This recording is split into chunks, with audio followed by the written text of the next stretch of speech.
Ya, silakan Bang. Halo. Ya, silakan. Ada yang mau bertanya biar saya jawab dan saya jelaskan? Ya, yang mau ditanyakan apa? Ini tadi pertanyaannya Bang. Yesus itu yang mati itu rohnya atau nyawanya, kan Pak Jonas membedakan ketika Yesus itu meninggal atau mati, Eli Eli lama sabachthani, itu yang mati rohnya atau jiwanya saja itu. Ya, dijelaskan. Eloi, Eloi lama sabachthani itu adalah penjabaran dari Yohanes 1 ayat 1. Pada mulanya adalah firman, firman bersama-sama dengan Bapa, maka firman adalah Bapa sendiri. Jadi ada kebersamaan, ada keberpisahan. Eloi, Eloi lama sabachthani, Allahku, Allahku, mengapa engkau meninggalkan aku? Ingat bahwa Yohanes 6 ayat 63 mengatakan, rohlah yang menghidupkan. Jadi kehidupan Yesus itu berasal dari roh Tuhan atau roh kudus. Ketika malaikat Gabriel datang menyampaikan pesan kepada Maria. Jadi ketika roh Tuhan keluar, Yesus belum mati. Kenapa belum mati? Karena ada Zakaria 12 ayat 1, yakni roh manusianya Yesus masih ada. Paham ya? Jadi di dalam diri Yesus ada berapa roh? Ada dua. Roh kemanusiaannya dan roh ketuhanannya. Itu ada dua. Yang keluar dari dalam diri Yesus itu roh ketuhanannya. Maka dia tinggal roh kemanusiaan, maka dia tinggal daging sendiri. Jadi kalau ketika dia menyerahkan nyawanya, dia menyerahkan nyawa kedagingannya, bukan ketuhanannya. Silakan, apa yang mau ditanyakan lagi? Ini bagaimana ini? Jadi pusing saya. Dua berbeda, satunya satu. Pak, ini yang datang dua. Mana yang benar? Ya. Yang mana ini yang benar? Coba dulu. Pak Jonas bilangnya satu tadi Bang. Pak Jonas, Bang Judi. Jadi kita ini asap penalpot sebentar, asap penalpot. Hei, asap penalpot, otak asap bentar, otak asap sebentar. Diam, lu di mute dulu. Lu di mute Kucang. Tunggu dulu. Di mute dulu Kucang. Kucang di mute dulu.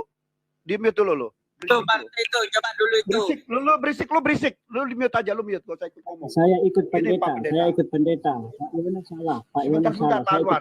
Sebentar Pak Anwar. Sebentar. Bapak pendeta, mohon maaf. Bapak pendeta dari gereja mana Pak? Saya dari gereja Tuhan. Kenapa? Gereja Tuhan mana Pak? Apa? Gereja Tuhan apa? Tuhan Yesus. Enggak, Bapak dari pendeta. Ini saya dari GBI Pak. Bapak dari gereja apa? Ini Rudy Yohanes Pak Jonas. Ini Pak Rudy Yohanes. Rudy Yohanes. Hah? Rudy Yohanes. Saya tidak kenal. Ini Bapak dari gereja apa Pak? Kalau aku dia nomornya HKBP. Kenapa rupanya? Oh, HKBP. Ya. Oke, siap. Jadi begini Pak. Kalau ini kan saya lihat kita berbeda berarti Pak prinsipnya. Karena di roh Yesus tidak ada roh manusia dan roh Allah. Tidak ada. Yesus punya satu roh aja. Roh Allah. Ya, sebentar Pak. Makanya saya jelaskan dulu. Ya, sekarang saya jelaskan kepada orang banyak. Ya, kenapa bisa kami berbeda? Karena Tuhan yang kami sembah itu bukan batu. Kalau Tuhan yang kami sembah itu adalah batu, batu gampang. Semua orang akan satu pikiran untuk mendefinisikan batu ini. Tapi karena yang kami sembah ini adalah Tuhan yang sesungguhnya Tuhan. 1000 orang pun ditanya, bisa 1000 orang berpikiran berbeda-beda. Itu bedanya ya. Jadi harus kalian pahami. Yang kedua, mana-mana, jangan batu-batu pula. Ya, ini gunung batu itu. Gunung batu ini banyak. Kok lari ke batu? Gunung batuku adalah Tuhan Yesus. Kok lari ke batu, Rut? lucu kan? Aneh. Kok lucu sekali ya? Jadi batu. Rudi. Pertanyaan tadi, Rudi. Kan aku menjelaskan kalau Tuhan kami batu kan perlu berbeda pikiran. Semua orang akan satu pikiran. Karena batu itu terbuat dari ini semua sama.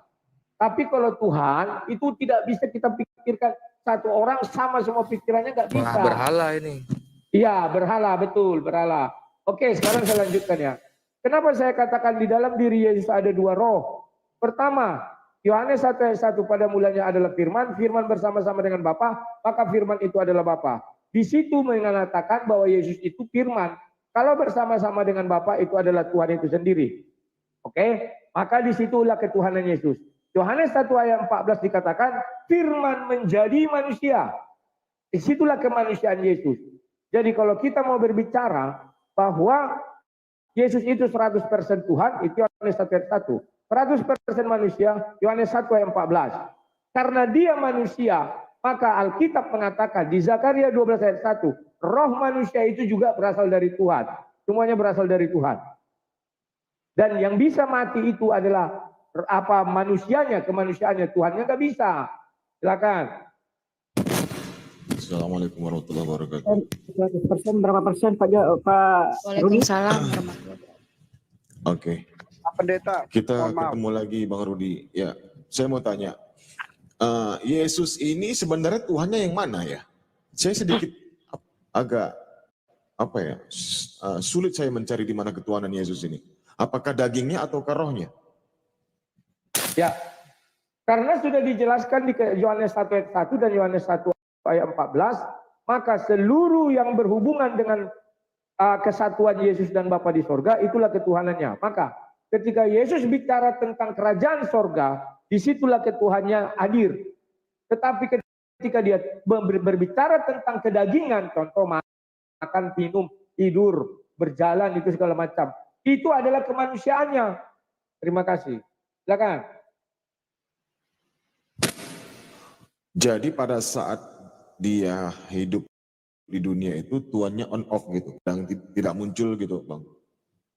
Ya, benar. On off On itu off. kenapa kamu mengatakan on off? Karena kamu kan ingin menghujat tetapi secara halus. Tidak perlu kamu katakan begitu. Cukup kamu katakan kapan ketuhanannya muncul, kapan kemanusiaannya ada, itu aja. Silakan. Ya, menurut Anda manusia yang kerasukan roh Tuhan ini kenapa tidak bisa melakukan apa-apa dalam pengakuan dirinya gitu? Menurut pengakuannya Sebentar manusia yang dulu, kerasukan roh Tuhan itu yang mana lu? Saya berasa tidak ada mengatakan kerasukan roh Tuhan. Ya artinya dia di dalam jasad ini Apakah ada roh Muhammad Tuhan di juga dalamnya. kerasukan roh Tuhan ketika di dalam dirinya ditaruh Al-Quran? Kan tidak. Tolong menggunakan diksi yang enak didengar gitu loh. Karena kita berdiskusi. Gini, iya, karena dia ikhtiarnya udah mau menghujat, Pak. Ikhtiarnya Yang mau menghujat Ini siapa? Saya Yang sudah menghujat tahu siapa? sholawat. Ketika kamu bilang Ya. kerasukan, itu penghujatan. Roh Allah dibilang kerasukan, itu Masuk ke penghujatan. dalam jasad ini bukan Bukan kerasukan, bukan. Oh. Masuk. Bapak Tolong itu digunakan masuk. diksi yang Bukan baik dong, kerasukan. Fred. Diksinya Kita yang berdiskusi, biar Ya, saya enak tadi gitu loh. tergelitik gitu dengan Makanya saya bilang Nanti tadi tiga kan, orang kalian seolah-olah enggak. tidak Udah Makanya dengar, saya memang bilang sudah baik. tahu lama ini sholawat ini. Ini memang ikhtiarnya buruk, Pak. Dia ini Ya, buruk tahu. sebenarnya. Saya juga Cuman tahu, ini Pak. di roomnya, Sabar, Pak. di Sabar. roomnya dia Dilanjut room aja, Islam ini. dilanjut Sabar. Kalau di room teman-teman Kristen udah diskusinya. dibuang. Aku lagi bawa Ini di room bawa Islam bawa ini. Sabar. orang bawa Ini penumpang. dia dibuang Lanjut kalau di aja, room Kristen. saya mantau Saya tahu dulu. menjinakkan, Kurang ajar Pak. ini Saya orang tahu sebenarnya. menjinakkan. Sabar. Kenapa, Kurang John? ajar sebenarnya, Pak. Jones, jangan sampai Enggak, bilang kurang Enggak, ajar lu kayak kalau gitu, di room Pak Kristen gua buang, bener. Jones. Gue buang Pak kalau lu di room Kristen. Jones. Ini cuma teman gue aja nggak mau tahu gue, nggak pernah mau denger. Dia selalu naikkan. Padahal Kamu ini silakan ikhtiarnya lagi yang buruk. lain. Ajaran Abang, ajaran masuk gitu. Ya, saya standby Tapi di sini ya. Saya lagi bawa penumpang ya. Izin teman-teman. Lanjut, Udah narik lanjut. dulu Ya, aja lah. hati-hati di jalan. Hati-hati di jalan. Ya, hati-hati di jalan. Daripada menghujat. Silakan, ada yang mau bertanya lagi?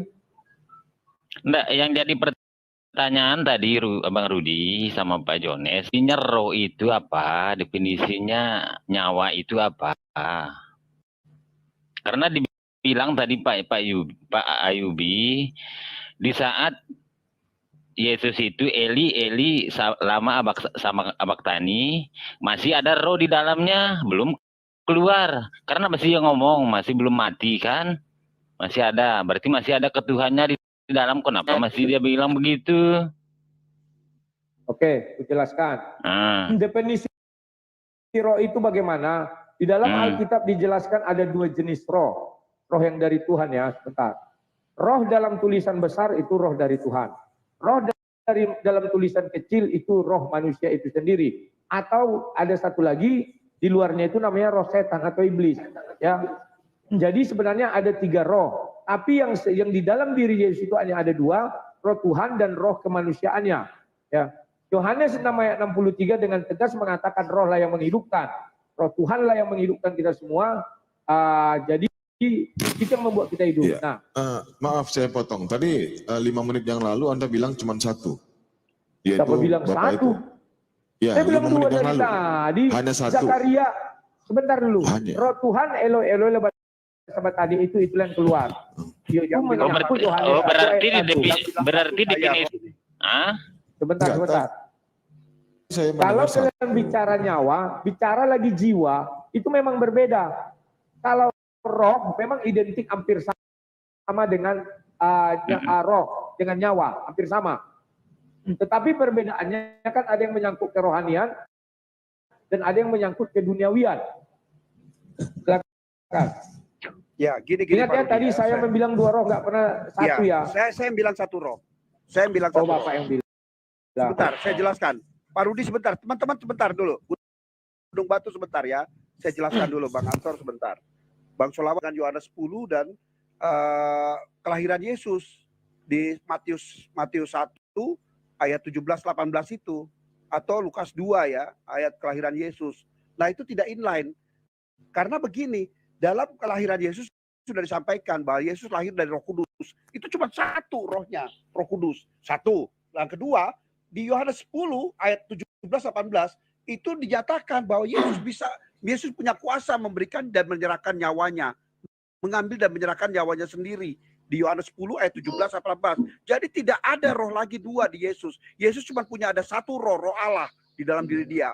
Karena dia terbentuk Pak, dari itu Roh nanti Kudus. Pak, bahasan Gitu. kita aja tuh Pak. Iya. Cuman itu saya luruskan. Kenapa saya bilang gitu? Belum lurus Biar Pak. Nanti aja inline bahasan dengan kita Yohanes aja. 10. Gitu, Pak. Kira-kira Bahasan gitu, kita aja tuh Pak. Nanti saya ada sering saya bahas Ya. itu.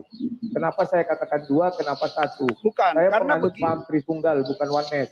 Loh, Kalau saya oneness, Tritunggal, kalau Pak. satu, ya Enggak, kalau saya satu Tritunggal. itu oneness. Tapi pemahamannya bukan begitu, Pak. Itu satu dan dia ada Yohanes nyawa di Matius 23 ayat 46 dan 50 itu ada jeda. Satu, di 46 itu dia sudah keluar dalam Mazmur Apakah dia 22 ayat mati? 1. Nah, Apakah dia mati Pak ketika roti keluar? justru itu karena di situ ada nyawa. Dia baru menyerahkan nyawa di 50. Nyawa itulah Nah, roh. Tidak Pak. ada Di roh, ayat- Pak. Di Nyawa ayat ada itu roh. tidak ada nyawa, Pak. Tidak ada nyawa di ayat Nyawa, itu, Pak. iya, Pak. di 50. Baca 50. Kamu jangan teriak-teriak gak ada nyawa. Dibaca 50.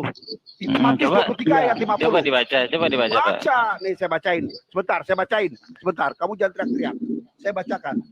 Matius 23 ayat 50. Bentar. 23 ayat mana nih Matius? Iya, dia menyerahkan 23. nyawanya betul. Iya. Betul. Dia Betul menyerahkan itu. nyawanya. Nah, itu loh Pak. Makanya saya bilang tadi. Kan? Gitu loh. Nyawa itu bentuknya kan abstrak, Pak. Abstrak itu kan roh. Oke, silakan tuh. Bang Kita Rudi gantian aja, Pak. Yohanes. Biar jangan boleh. Saya mau Surat. tanya Bang Rudi Yohanes, ini Ya. masalah nyawa ini. Nyawa sama roh itu sama apa tidak? Kan sudah saya Karena bilang. barusan, Mm-mm. ya. Kalau roh kecil itu nyawa manusia ya. Kalau roh besar itu roh Tuhan. Ada perbedaannya. Kok ada Roh roh kecil. kecil, ada roh besar? Ya, di dalam Alkitab begitu penulisannya, ada roh kecil, ada roh besar. Huruf-hurufnya. Karena untuk membedakan, roh itu kan banyak. Iblis itu juga roh. Jadi maka di Alkitab dibedakan roh besar itu dari Tuhan, roh kecil punya manusia, dan roh kecil satu lagi adalah iblis. Setan Coba hantu di mana? laut. Coba tunjukkan di mana roh kecil, roh besar itu dikatakan di dalam kitab Anda, Bang. Tapi ya. Mm-mm. Bentar, contoh di dalam berbahasa roh. Bentar ya. Tarikan dulu, sabar. Matikan musiknya dulu dong. Berisik sekali, sebentar.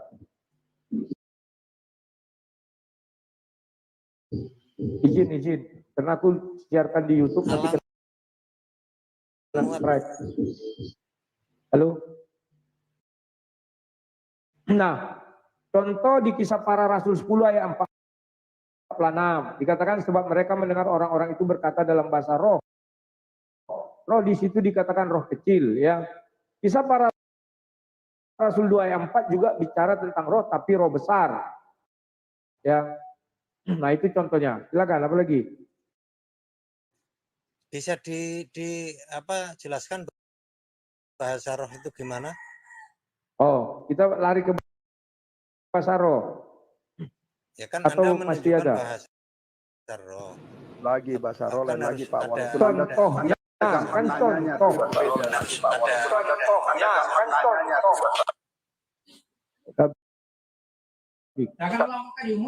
Iya, maksudnya bagaimana cara memahami bahasa roh itu gitu. Ya, Sehingga gampangannya tapi kita berbeda manusia ini pemahamannya, Pak. mengetahuinya gitu. Berarti kita masuk ke itu yang bahasa roh yang dari Tuhan. Tetap ada besar dan kecil ya. Silakan. Itu bahasanya Cara- gimana? Bahasanya seperti Cara apa gitu. membedakannya Bagaimana izin cara bertanya. iya, betul. Ya, sekarang berarti kita cara masuk ke bahasa roh atau membedakannya. meninggalkan tentang Yesus tadi biar kita mengerucut. Iya. Izin Pak. Ya, ini ada Maksudnya juga, cara gitu. membedakannya itu roh kecil dengan roh besarnya itu seperti apa? Karena ada cara untuk membedakannya. Ya, kan sudah saya bilang tadi. Roh besar itu membedakannya itu roh dari Tuhan. Roh kecil itu roh manusia. Untuk membedakan dan menjelaskannya, nanti saya dengan Pak Jones berbeda pandangan, nggak apa-apa ya, nanti aja tuh Pak. Sudah saya jelaskan di dalam Yesus ada roh besar dan ada roh kecil. Roh besar itu apa? Itulah roh dari Tuhan, roh kudus. Roh kecil itulah roh manusia. Silakan, kedua-duanya hadir di situ. Ya, cara Bahasa berinteraksinya rohnya itu seperti bagaimana gitu. Cara kita manusia memahami bahasa mereka itu seperti apa gitu. Ada nggak kira-kira yang Oke, teman-teman sekarang bisa berarti memahami kita bahasa roh yang kecil mana yang besar? Roh Coba. kita juga berarti kita dari masuk ke Tuhan dalam bahasa juga. roh ya. Oke, ku jawab ya. Oke. Gini Bang Iya. Rudi, Bang Rudi. Aku mohon, Hmm. apakah dari Tuhan juga atau dari mana gitu loh? Lanjut, standby. Siap. Kan sudah kubukakan tadi zakat kudus itu roh Tuhan langsung. Kalau roh, saya bukakan dulu Zakaria ya 12 ayat 1. Bentar, saya bacakan dulu biar kalian paham. Bedanya itu ya sebentar. Zakaria. Di mana Zakaria? Nah ini. Zakaria 12 ayat 1. Nah, isinya begini, bentar. Ucapan ilahi. Firman Tuhan tentang Israel. Demikianlah firman Tuhan. Kita ambil di Yohanes 6 ayat 63. Yohanes 6, sabar ya. 63. Ayat siapa tuh? Mau bertelur tuh, matikan dulu itunya. Di sini tidak berguna, perkataan-perkataan yang kukatakan kepadamu adalah roh kecil dan hidup. Jadi di sini lengkap ya. Yohanes 6 ayat 63 itu lengkap sekali bicara tentang dua roh. Silakan. Oke Pak Rudi Yohanes, sebentar ini. Ini saya mau melanjutkan. Saya pernah melihat berdialog, ya bahkan di situ ada mungkin sedikit tensi sehingga berdebatkan gitu. Nah di situ pernah membahas satu bahasa roh itu. Kalau di Luga itu diucapkan bahasanya Bang. Nah Bang Rudi tadi mengatakan bahasa roh. Itu ada rohnya sendiri dalam bahasa roh. Tolong tunjukkan apa namanya cara mendengarkan bahasa roh itu seperti apa? Silakan. Oke, saya bicara berdasarkan Alkitab saja ya. Di Kisah Para Rasul dijelaskan bahasa roh pertama di situ. Ketika murid-murid menanti kedatangan Roh Kudus ya, Kitab Para Rasul 1 dan 2.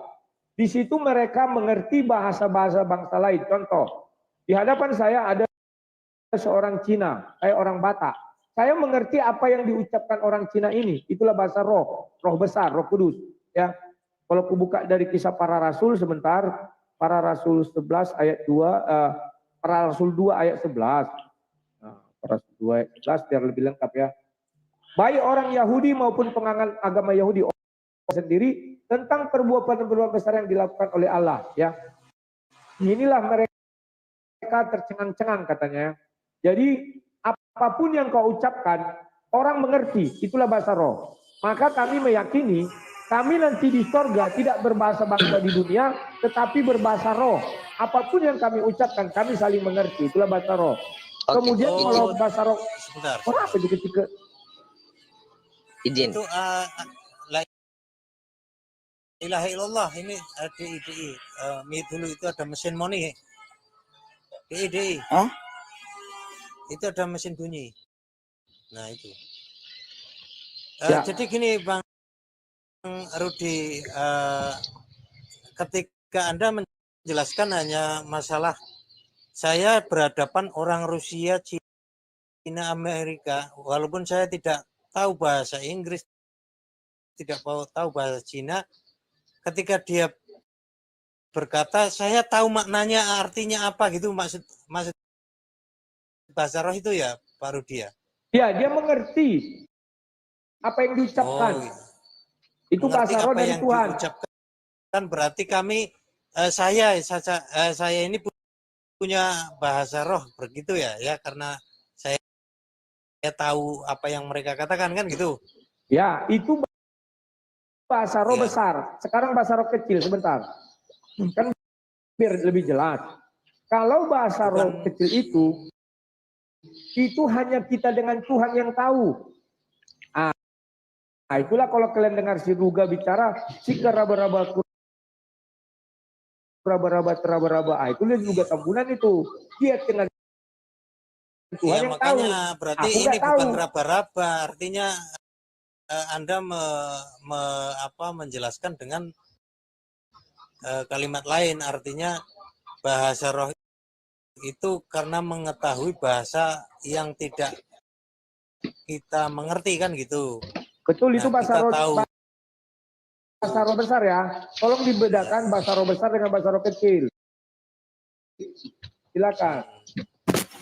Bukan Ya, raba-raba kira-kira ya. di mana roh Silakan, itu yang tidak kelihatan itu bisa nggak ada membedakan roh Tuhan sama roh iblis itu kira-kira? Roh iblis, roh setan itu. Karena kan setan juga tidak kelihatan, dia bentuknya juga roh. Memang betul, pekaan kita untuk mengenali itu masing-masing berbeda suaranya kok. Ya, udah lanjut. kita memahaminya itu berbeda. Katakan, roh Tuhan itu kalau datang ada sesuatu kepada saya, selagi isinya masih ada di dalam Bible, itulah roh dari Tuhan. Tapi kalau isinya di luar Bible, saya curiga itu bukan roh Tuhan. Terima kasih. Ada lagi? Ya udahlah, kita salut dengan teman-teman Kristen, mereka bisa memahami bahasa-bahasa orang halus, orang-orang gaib. Oke. Izin bertanya sedikit.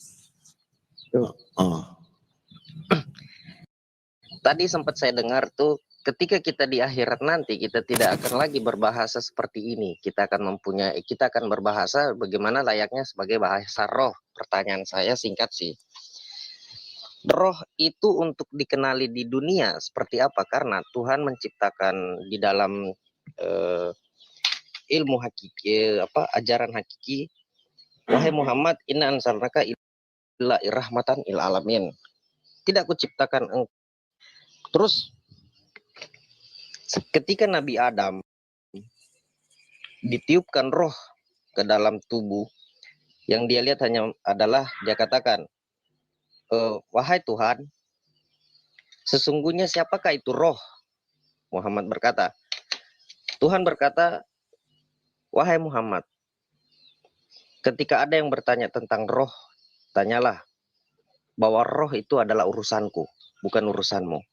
Nah, kita kan membahas tentang roh. Roh itu sebenarnya apa di dalam kita untuk cara mengenali sebagai manusia awam seperti kita ini? Oke, terima kasih. Apakah roh itu seperti kulit, bulu, daging, empedu, limpa hati, dan paru-paru? Oke, terima kasih. Kalau sudah. Ya, terima kasih. Aku jawab ya. Pertama mengenai bahasa tadi. Kalau di sorga kita menggunakan bahasa di dunia, maka kita akan melihat Kejadian 11 di mana Tuhan mengacaukan bahasa-bahasa di dunia. Itulah bahasa di dunia. Satu sama lain tidak saling mengerti. Maka akibat perpecahan itu, maka Tuhan mengembalikan lagi. Bagaimana agar berita Injil Kerajaan Sorga ini bisa tersebar ke seluruh dunia? Maka Tuhan menurunkan yang namanya bahasa roh. Dengan bahasa itu yang terpecah-pecah tadi bisa mengerti. Makanya saya beranggapan atau mengambil sebuah kesimpulan sesuai perintah Alkitab bahwa di sorga nanti kami tidak menggunakan tubuh manusia. Yang berbicara manusia adalah tubuh manusia. Kami nanti di sorga dalam tubuh kemuliaan, yakni roh. Maka ucapan yang kami keluarkan itu adalah ucapan roh. Yang mana bisa para rasul 2 itu turunlah orang berbahasa roh sehingga orang-orang lain mengerti. Itulah saya katakan nanti di Jadi sorga di sana nanti nggak berbahasa ada roh. makan minum ya berarti ya? Sebentar, tunggu dulu. Belum saya jelaskan jawabnya si Kanu tadi kan belum saya bilang. Silakan. Biar asik ya. Waktu kita kan banyak ya. Oke. Terus bagaimana kalau dia bilang tadi di dalam ajaran Islam bahwa roh itu sangat sedikit. Karena yang kalian pegang ini bukanlah Al-Quran yang di dalam hati Nabi Muhammad 100%. Ingat, Al-Quran itu mengatakan bahwa Al-Quran diturunkan ke dalam hati Nabi Muhammad. Bisa nggak kalian jamin? Tidak bisa kalian jamin itu 100%. Tidak, saya bisa Sebentar, koordinasi sedikit lagi aja. Nabi sudah wafat. Artinya, apakah Al-Quran wafat? Tidak, sudah menjadi buku. Tetapi, kalau kalian lihat di hadis, Nabi banyak menjabarkan tentang roh. Lebih, kalau di Al-Quran mungkin 2 ayat, di hadis lebih daripada 2 ayat. Paham ya? Silakan. Apa yang mau tanya tadi? Kalau masalah di dalam ajaran Islam roh itu sedikit tidak. Malahan Islam adalah pelengkap tentang roh. Karena sebelum Nabi Isa alaihissalam itu diturunkan, roh sudah ada sebelum tercipta alam semesta. Bahkan Al-Quran sebelum tercipta dituliskan di Lauhil Mahfuz dan Injil dan Taurat Zabur belum tercipta, roh sudah ada. Boleh kamu jelaskan siapa yang dalam wujud roh? Malaikat dalam wujud nur, cahaya. Jin dalam wujud api. Allah dalam zat. Roh itu yang mana? Coba, saya ingin tahu. Roh itu laisa kabislihi syai'.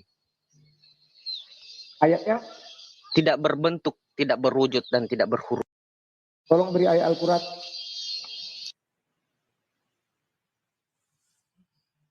Halo?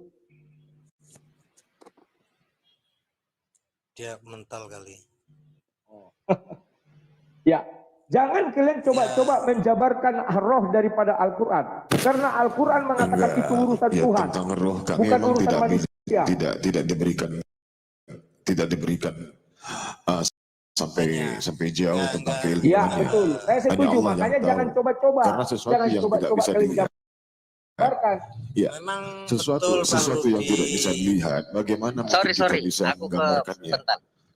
Ya, sesuatu yang tidak pernah kita lihat sama sekali. Bagaimana kita bisa menceritakan, menggambarkannya, mengkaryakannya, menuliskannya, menceritakannya? Nggak bisa itu. Nah, Tuhan memang kau lihat kan enggak, tapi bisa kau ceritakan, bisa kau gambarkan. Lah, Nggak saya bisa. tidak bisa melihat akal Anda, kok Anda bisa menceritakan Nggak akalnya kan bisa, gitu. kawan. Nggak bisa. Nah, Ya, sorry bisa berarti teman-teman. kita tahu menentang pendapat kawan yang tadi, yang kata-katanya tidak bisa dilihat, tidak bisa diceritakan. Ayo, Nah, lanjutkan yang tadi. bisa lah. Ayatnya kasih. Roh, kita membahas tentang roh tadi. Di Al-Quran tidak dituliskan. Ya, berarti kamu lebih hebat dari Allah SWT.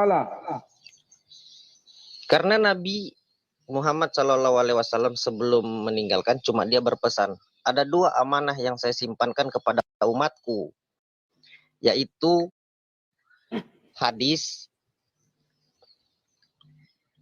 dan Al-Quran. 6.666 ayat itu cuma dalam di Al-Quran. Tetapi di dalam hakiki itu ada 10 ayat lagi yang tidak disebutkan.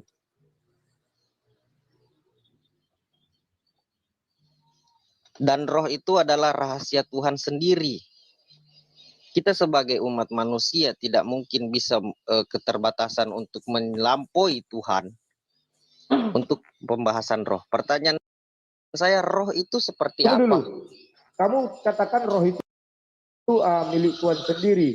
Kok Ya. Nabi Muhammad aja tahu, lebih tahu dari Allah, dia Al-Quran, ada apa yang dikatakan Nabi Muhammad itu? Karena kita adalah sambungan dari roh Tuhan. Allah itu zat, malaikat itu nur, jin itu api, manusia itu tanah. Roh ini yang Jin mana itu api. coba? Jin pun tidak bisa hidup tanpa roh. Berarti kamu setuju roh lah yang menghidupkan? Setuju. Kalau Weh, sebentar, hebat. Bible luar biasa. Sebentar, Roh lah menghidupkan, sebentar. Yohanes 6:63. Tapi sebentar Bang gini, Rudi. Sebentar, saya mau ngomong dulu. Kalau roh dalam hal kehidupan itu, nyawa itu adalah roh juga. Bang Ansor, Tapi ini yang biar dikelirkan dibahas, dulu Bang Ansor. Biar dikelirkan dulu satu orang. Biarkan dulu mereka ini. memang roh lah yang menghidupkan. Nah, sebentar aja Bang. Tetapi roh tidak bisa hidup tanpa adanya Tuhan. Dan nyawa pun tidak bisa hidup tanpa adanya roh. Kasih ayatnya, roh tidak bisa hidup tanpa adanya Tuhan. Tapi pertanyaan saya begini. Nah, Apakah ayatnya kamu dulu, biar jangan kita nanti orang bilang asumsi atau dongeng-dongeng ini. Kasih ini ayat. enggak? Aku nggak megang kitabnya sekarang. Oke, makanya harusnya kamu stop.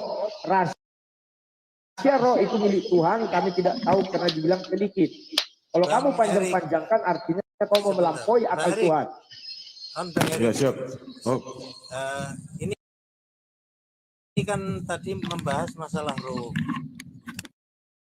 Nah, roh yang di dalam Islam itu ya, kalau roh itu ya untuk Rohul Kudus, atau yang sedang dibahas tadi itu tentang rohnya yang ada di dalam. ya wis monggo. Ya, maksudnya tadi tentang Roh Kudus yang dibahas, atau roh mana gitu loh. Kalau di Al-Quran roh. Nah betul itu. Iya, Kita terbatas. makanya jangan ditambah-tambahi. Karena kalian akan melampaui Allah SWT. Betul itu. Terbatas Silakan. itu kalau terkait roh. Tapi intinya makhluk tanpa roh itu tidak akan hidup. Tapi kalau Tuhan, Tidak akan hidup. iya, kalau Tuhan tidak butuh roh, karena Dia maha hidup. Sekarang aku tanya, Tuhan kalian maha Tidak hidup? membutuhkan sesuatu, tidak membutuhkan sesuatu apapun. Ya, Tuhan kalian hidup Tidak apa butuh mati? Coba jelaskan. Hidup, maha Berarti hidup. makhluk. Maha hidup. Dibilang mati, Anda mau ngomong apa? Ini Ya, aneh. makhluk juga. Nah, Kan itu lalu katanya apa? tidak setara Bukan bukan makhluk. Tadi hidup sudah dibilang, dijelaskan, hidup kan Asy'ara makhluk itu. 11 itu Asy'ara 11 laisa kamislihi syai'. Tidak Rudi. Tadi kan Bang Erik bilang maha hidup, maha hidup. Nah, itu di luar dari Mempunyai kehidupan. keterbatasan kita. Kenapa?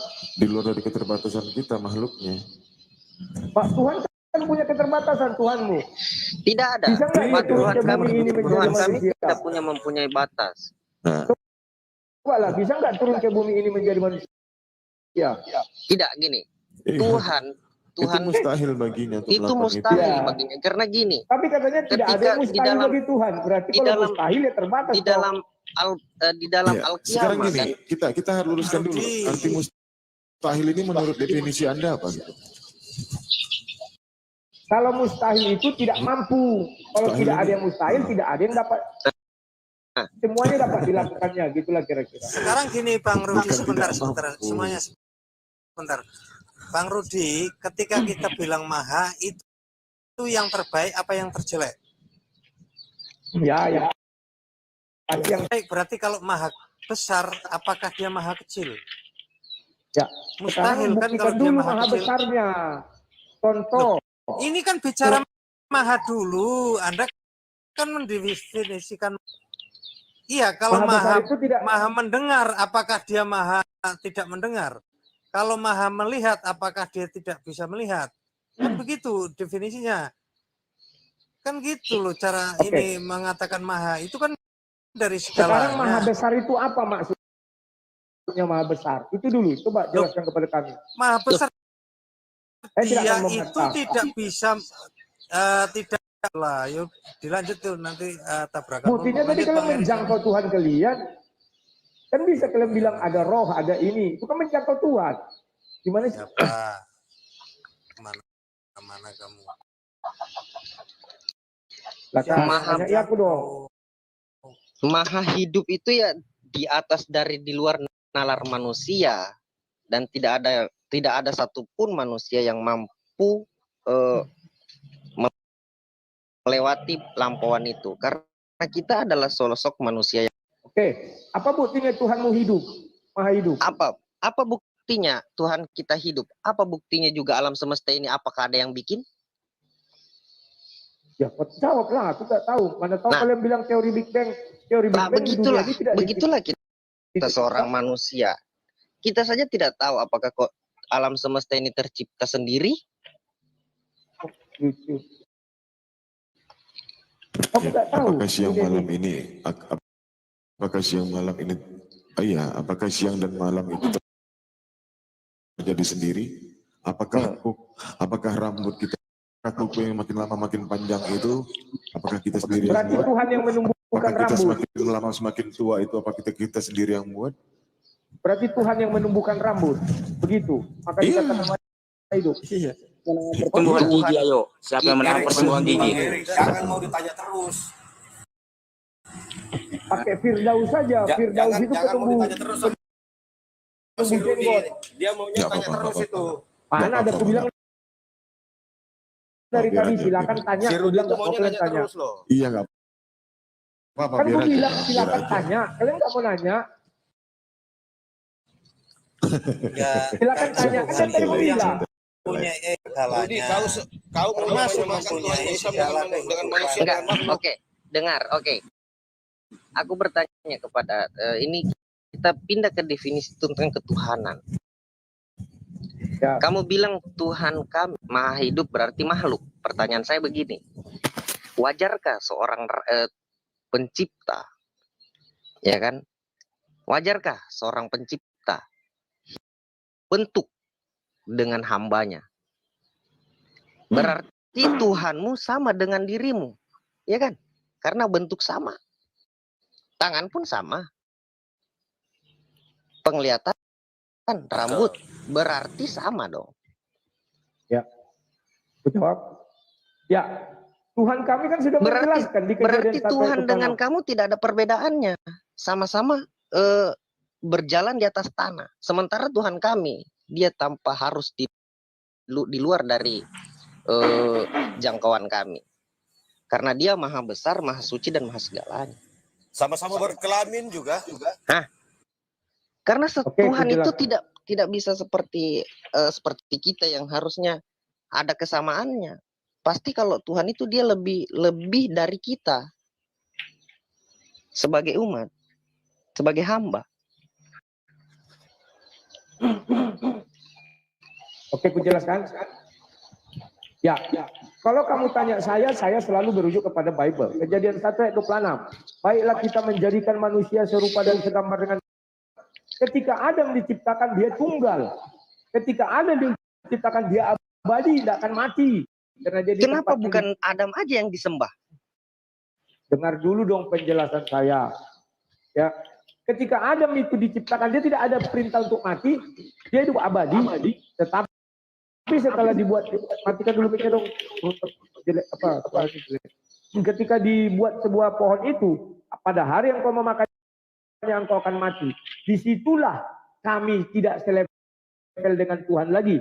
Manusia diciptakan punya daya cipta, punya. Manusia apa yang dimiliki Tuhan ada di dalam diri manusia. Kecuali apa? Dosa. Manusia sudah jatuh ke dalam dosa, maka dia menjadi turun derajatnya. Pertama tidak bisa hidup abadi, yang kedua menderita. Pokoknya dosa lah, menderita, mati. Itulah bedanya. Terus kenapa Yesus itu mati? Ya, berkatnya Yohanes 10 ayat 17-18. Berarti kalau menyerahkan nyawanya mati. Tunggu dong. Tapi kan kategorinya mati juga, Bang. Mati juga kan? Sebentar dulu ku jelaskan. Aku memberikan nyawaku untuk menerimanya kembali. tidak seorang pun mengambilnya. Definisi mati, ada yang mengambil nyawamu. Itu definisi mati. Kalau tidak ada yang mengambil, itu bukan mati. Nah, tetapi Yesus sudah memberi di Matius 12 itu ya, Markus sorry. Apa tandanya Tuhan? Tandanya seperti tanda Yunus. Yunus di dalam perut ikan mati enggak? Enggak mati. Tapi orang di luar perut ikan mengatakan Yunus mati karena ditelan ikan. Demikian juga Yesus. Kita terbagi dua. Ya, memang kalau menurut Yunus 2 dia nggak mati. Di Yunus 2 dia nggak mati, kawan. Oh, iya. Makanya aku bilang sebentar dulu. Kita terbagi dua ruangan. Yunus di dalam perut ikan dan orang yang di luar perut ikan. Kan itu wilayahnya.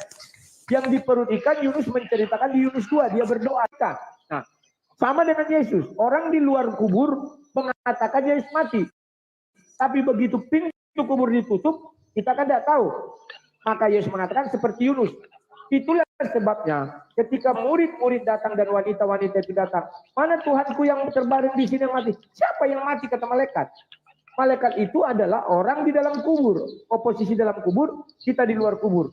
Jadi kalau bicara tentang kematian Yesus, artinya kita adalah orang-orang di luar kubur. Silakan. Oke, kita flashback sedikit dulu ya. Flashback sedikit ya. Tadi sempat saya simpan pertanyaan. Sedikit aja flashbacknya. Pada saat tadi Bang Rudi mengatakan di surga itu kita nanti akan dalam keadaan hanya roh, dikatakan situ roh kemuliaan ya roh kemuliaan dan di dunia gitu Bang ya, seperti kayak kita makan, minum, istirahat, tidur atau segala macam itu tidak ada lagi gitu. Oke, aku jelaskan. Silakan Bang. Ya, Alkitab menjelaskan, Yesus mengatakan di kejadian di Matius 26 itu, engkau tidak akan makan dan minum lagi sampai kerajaanku datang. Kerajaan Yesus kan sorga. Ya, artinya di sorga nanti ada makan minum, ada. Tetapi bukan karena dia lapar, bukan karena dia haus. Ingat itu. Nah, kalau nanti kita boleh berbeda pandangan ya, saya berbeda pandangan dengan Kristen lain, itu jangan dilaga. Karena kami memiliki konsep masing-masing. Ketika Adam di Taman Eden, Eden bagi saya di surga. Ya. Ada enggak si Adam ini disuruh makan karena lapar? Kan enggak ya? Makanlah kamu semua pohon yang ada di sini. Bukan karena lapar. Tapi dia karena keinginan. Nah, banyak ada makan dan minum. Terima kasih. Kan di sana roh. Ya, kalau di Taman Eden itu katanya di dunia, di bumi, Bang. Itu di Bible sendiri. Kalau Alkitab, ya menurut kitab Bible itu, Taman Eden itu ada di dunia, bukan di mana-mana. Nah, terus terkait dengan sebentar, Taman Eden dulu. Kita lari ke Taman Eden sebentar ya. Mana ada Alkitab mengatakan Taman Eden di dunia? Gak ada itu kan tafsir manusia. Taman Eden itu letaknya di bumi. Mana ada? Tanpa ayatnya. Sebentar. Tadi Bang Erik bicara, Rudi motong. Kalau Rudi bicara dipotong, nggak terima. Nggak apa-apa, Bang. Udah, kan kita batasi dulu, dia kan mau lanjut. Iya, kita Taman Eden dulu bilang. Kau motong-motong Rudi, sementara kau nggak mau dipotong kalau ngomong. Mana ada aku motong. Kan dia mau lanjut daripada menyebar. Kita Taman Eden dulu. Ingat, yang mengikuti hawa nafsu itu adalah sebagian dari setan. Jadi tenang, teman. Tenang, ya. Enggak Bang Rudi, saya ini melanjutkan pertanyaan Anda, pernyataan Anda ya. Bukan pertanyaan Anda. Anda tadi sebentar Bang Erik, sebentar aja. Anda mengatakan tadi kan tadi bilang begitu, disalib pun tidak mati kan gitu. Betul nggak tadi yang baru sebelum ini? Aku jelaskan. Tidak mati. Iya. Aku jelaskan bahwa Yesus di kayu salib. Tunggu dulu Bang, pertanyaannya belum selesai. Tapi disuruh menjawab. Iya, maksudnya gini. Karena dia tidak mati, artinya mungkin ini berbeda dengan Kristen lain. Orang Kristen lain itu katanya Yesus itu mati untuk menebus dosa. Nah ini ketika tidak mati berarti kan dosa tidak ditebus kan gitu jadinya. Ini bagaimana ini pernyataan Anda sendiri loh. Silakan. Oke, terima kasih ya. Sekarang kita buat kode, silakan. Sebelum ada silakan aku tidak bicara. Ya. Oke. Begitulah. Ya. Banyak. Kenapa? Karena Matius 26 ayat 28 mengatakan pengampunan dosa itu oleh darah Yesus. Darahku akan tercurah bagi banyak orang sebagai pengampunan dosa. Ya, nah, kematian Yesus itu apa? Itu adalah jalan kita, jalan Yesus untuk mengalahkan alam maut dan jalan kebangkitan dan menuju ke surga, kan begitu? Oke. Sekarang kalian bertanya, orang Kristen lain mengatakan Yesus mati. Saya juga mengatakan Yesus mati. Kan sudah jelas saya katakan. Siapapun yang mengatakan Yesus mati, dia adalah orang-orang di luar kubur. Tapi yang di dalam kubur tidak pernah mengaku Yesus mati, termasuk malaikat. Baca ketika Maria Magdalena datang, siapa kamu cari ibu? Mana mayat Tuanku? Mana? Siapa yang mati katanya? Mana ada yang mati di sini katanya? Ya ini bang, saya dapat datanya bang di mana? Di Kejadian 2 bang, nomor bumi katanya. Ya, jadi selanjutnya Tuhan Allah membuat taman di Eden di sebelah timur, disitulah ditempatkannya manusia yang dibentuknya itu. Lalu Tuhan Allah menemukan berbagai pohon dari bumi yang menarik dari yang baik untuk dimakan buahnya dan pohon kehidupan di tengah-tengah taman itu, serta pohon pengetahuan tentang yang baik dan yang jahat. Lalu di data nomor 10 ada suatu sungai mengalir dari Eden untuk membasahi taman itu, dan dari situ sungai itu terbagi menjadi 4 cabang. Yang pertama namanya Pison, ya ini yang mengalir mengelilingi seluruh tanah Hawila, tempat emas ada. Yang kedua dan emas dari negeri itu baik. Di sana ada damar bedola dari batu kisopras. Nama sungai yang kedua ialah Gihon, yakni yang mengalir mengelilingi seluruh taman Kus. Nama sungai yang ketiga ialah Tigris. Tigris ya ini yang mengalir di sebelah timur Asyur, dan sungai yang keempat ialah Efrat. Efrat di mana? Kan kita tahu di mana. Nah itu sungai Efrat. Tuhan Allah mengambil manusia itu dan menempatkannya kalau menurut Bible ini sangat bertentangan dengan pemahaman Bang Rudi, bahwasanya tadi pemahaman Bang Rudi taman Eden itu adalah surga. Tapi nyatanya itu ada di bumi. Silakan. Bisa ku jawab? Oke. Ya. Kalau kamu merujuk kepada hal itu, jangan kurangi satupun. Pison dan Tigris tidak bisa akan kau temukan. Pison dan Gihon tidak akan bisa kamu temukan. Di dalam peta pun tidak ada. Yang ada Efrat dan Tigris, oke. Maka kalau kita bicara fakta ilmiah, pernyataanmu gugur. Titik, selesai. Jadi Bieber tidak gugur. Loh, maka kukatakan itu adalah yang sungai pertama Pison. Ya kan?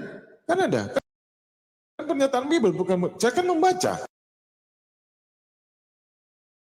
Oke, makanya ku jelaskan. Kalau kau merujuk Taman Eden di bumi, Pison dan Gihon tidak ada. Maka bukan di bumi. Makanya saya katakan bagaimana dengan Efrat bagaimana dengan Efrat dan Tigris? Betul. Efrat dan Tigris ada di daerah Iran itu. Tetapi Irak kan tidak ada Pison dan Gihon. Bagaimana itu? Sebentar. Ya, jadi bagaimana itu yang kedua sungai itu? Ceritanya begini. Saya ambil contoh. Saya tinggal di Danau Toba. Satu hari saya diusir dari Danau Toba. Saya pergi ke Pekanbaru. Ada di situ perkampungan. Saya buka karena ada airnya. Saya katakan itu Toba. Ini tertulis loh, brother.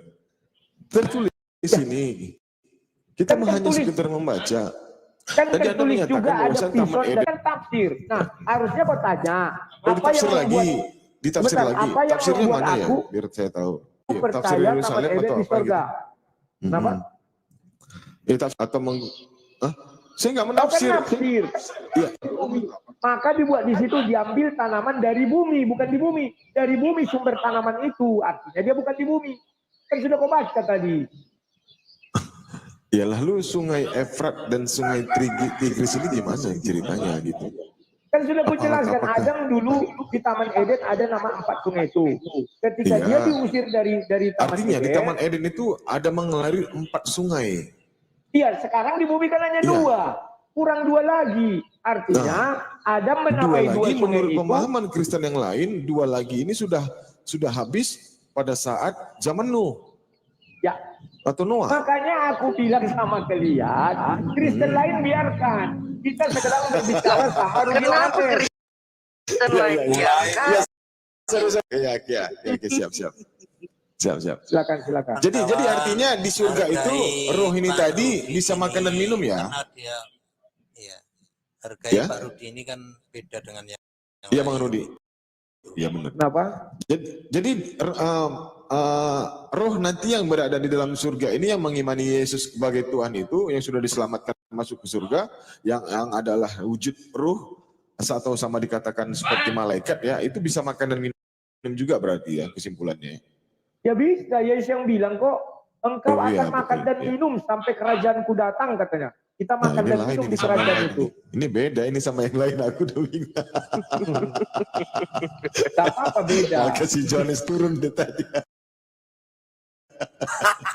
Berat kalian Jones, ya. Perhitung ini.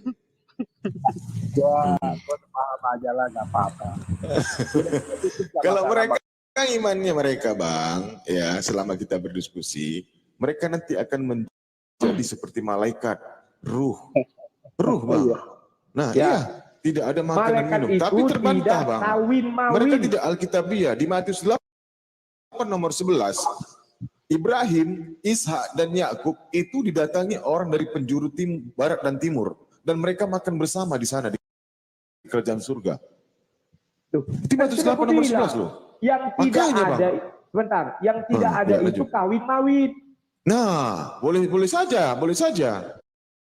Kalau itu mungkin saja kan?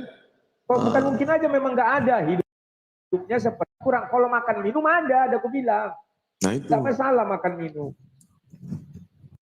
Ayo, ada lagi yang lain. Iya. Nggak ada memang kawin-kawin, nggak ada. Karena di surga itu nggak ada gender. Ada lagi pertanyaan lain? Kalau nggak ada apa yang bertanya, Tapi sekarang aku makan tanya minum kalian. ada ya Pak Jones ya? Salah lagi Sekarang- ditanyain sih Pak. Bilang nanya mulu. Iya, makan minum ada ya Pak Jones ya berarti ya. Berarti yang makan minum Ya, aku ini tanya adalah dulu kalian ya. tentunya Bisa ya? Halo, aku tanya. Yang mencabut nyawa manusia dalam Islam siapa? malaikat atas izin Allah. Ya, malaikat ya. Malaikat Iya. Israel. Israel apa itu? Iya. Oke. Karena malaikat ini diciptakan oleh Allah adalah sebagai pesuruhnya Allah ataupun utusannya Allah, gitu. Ya. Karena yang bisa hadir ke dunia ini adalah makhluk sama makhluk. Kalau pencipta tidak akan mungkin ya, tidak akan Iya, mungkin. enggak. Itu tidak akan mungkin, atau bisa dikatakan arti katanya mustahil. Bukan tidak mampu, bukan tidak mampu, tidak akan mungkin. Tidak akan Lantaroni, tidak akan pernah. Lantaroni, itu beda. 12.000 kosakata. Hanya Indonesia punya hanya berapa ratus saja. Jadi makanya banyak penafsiran. Ya, kenapa banyak penafsiran? Itu tadi karena kosakata di Al-Qur'an itu sangat banyak. Jadi harus ada penafsiran. Nah, itu juga masih sering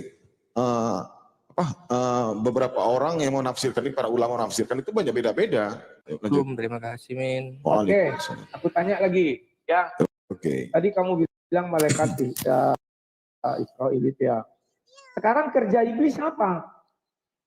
Kenapa dia sampai dikatakan pendosa? Mencabut nyawa enggak?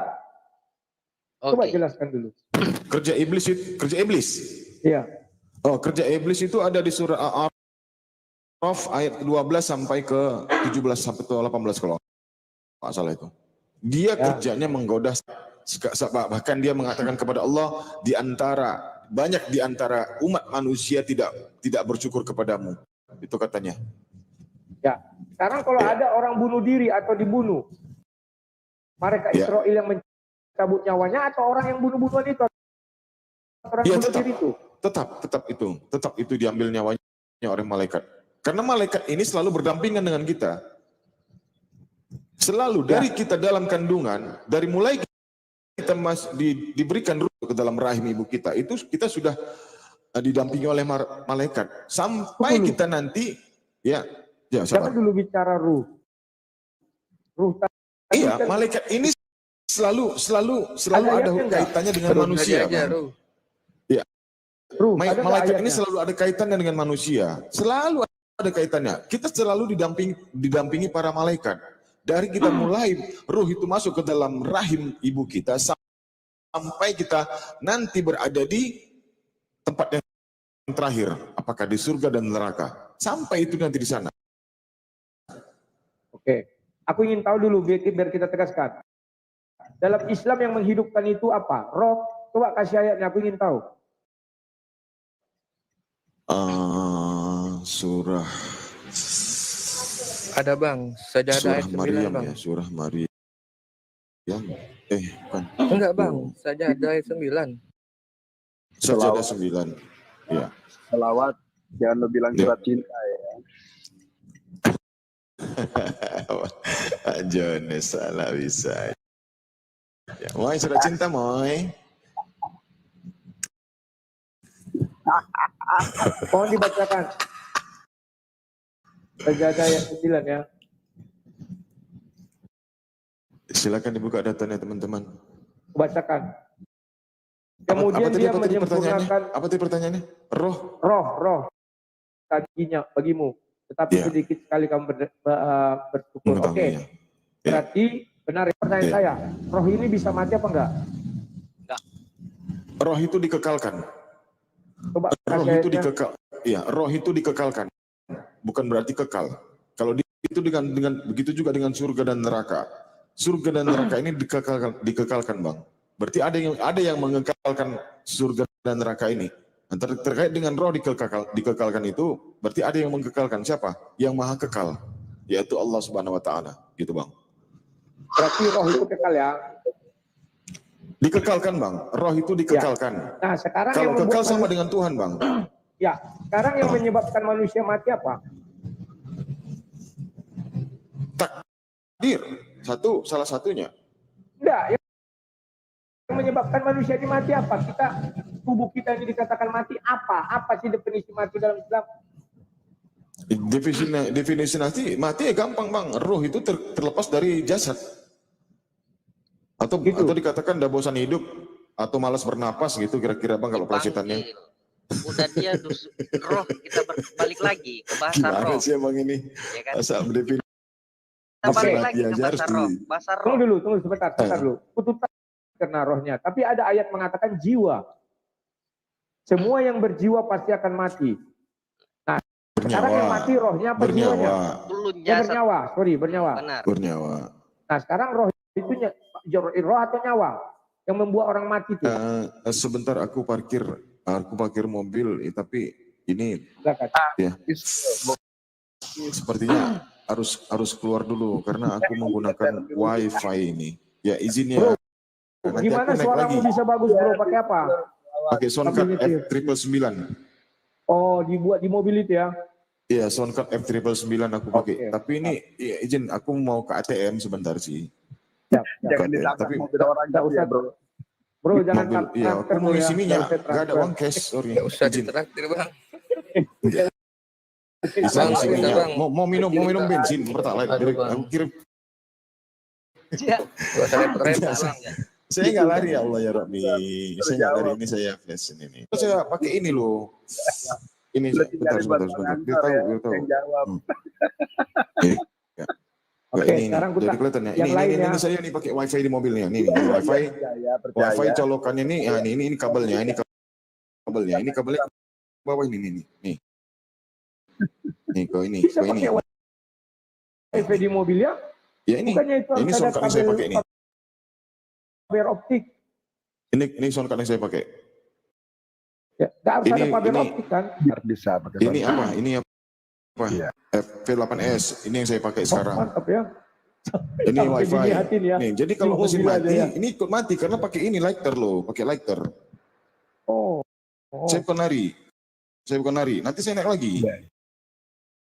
Sumber arusnya dari mana izin tuh? teman sebentar aja. Saya mau Biar ATM bisa ini pom bensin ini. Ya, Oke, lanjut. Oke, yang lain Pak dulu, aku Pendeta. minum dulu. Saya mau nanya juga nih gantian.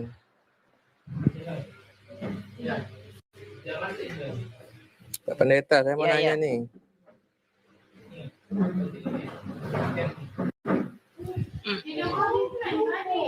Ada yang mengatakan Oke, Halo. aku mau bertanya lagi, aku lanjutkan ya, sedikit lagi mengenai kematian tadi. Malaikat Israel itu ada berapa? Pencabut nyawa itu. Halo? Malaikat pencabut nyawa itu ada berapa? Gurunya lagi pergi, gak ada yang bisa jawab. Malaikat pencabut nyawa itu cuma satu. Oke, bagaimana malaikat itu bisa mencabut nyawa di dalam satu hari di seluruh dunia ada 1000 orang yang mati? Ingat, malaikat itu dia melebihi kecepatannya sebagai kilat. Karena sudah dikasihkan kemampuan oleh Tuhan Sang Pencipta alam semesta. Ada ayatnya?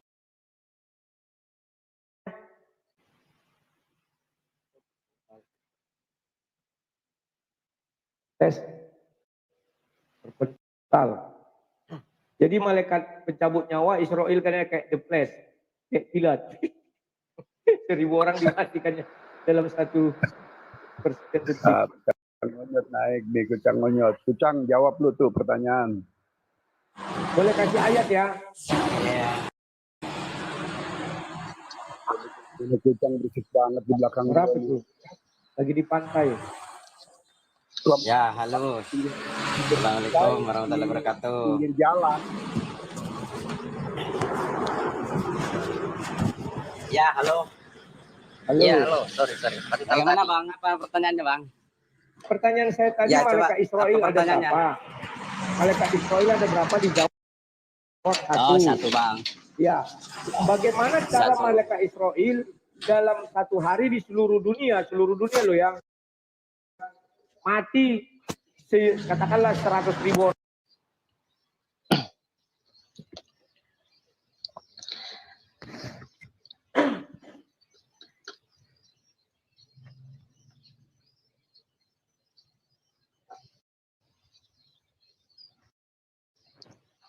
Maksudnya gimana tadi? Ya, tadi kan kalian menjelaskan bahwa yang mencabut nyawa itu Allah atas izin Allah yang mencabut adalah malaikat Israel. Terus bertanya, malaikat Israel ada berapa? Kamu bilang 1 detik loh. Ada 10.000 orang yang mati seluruh dunia.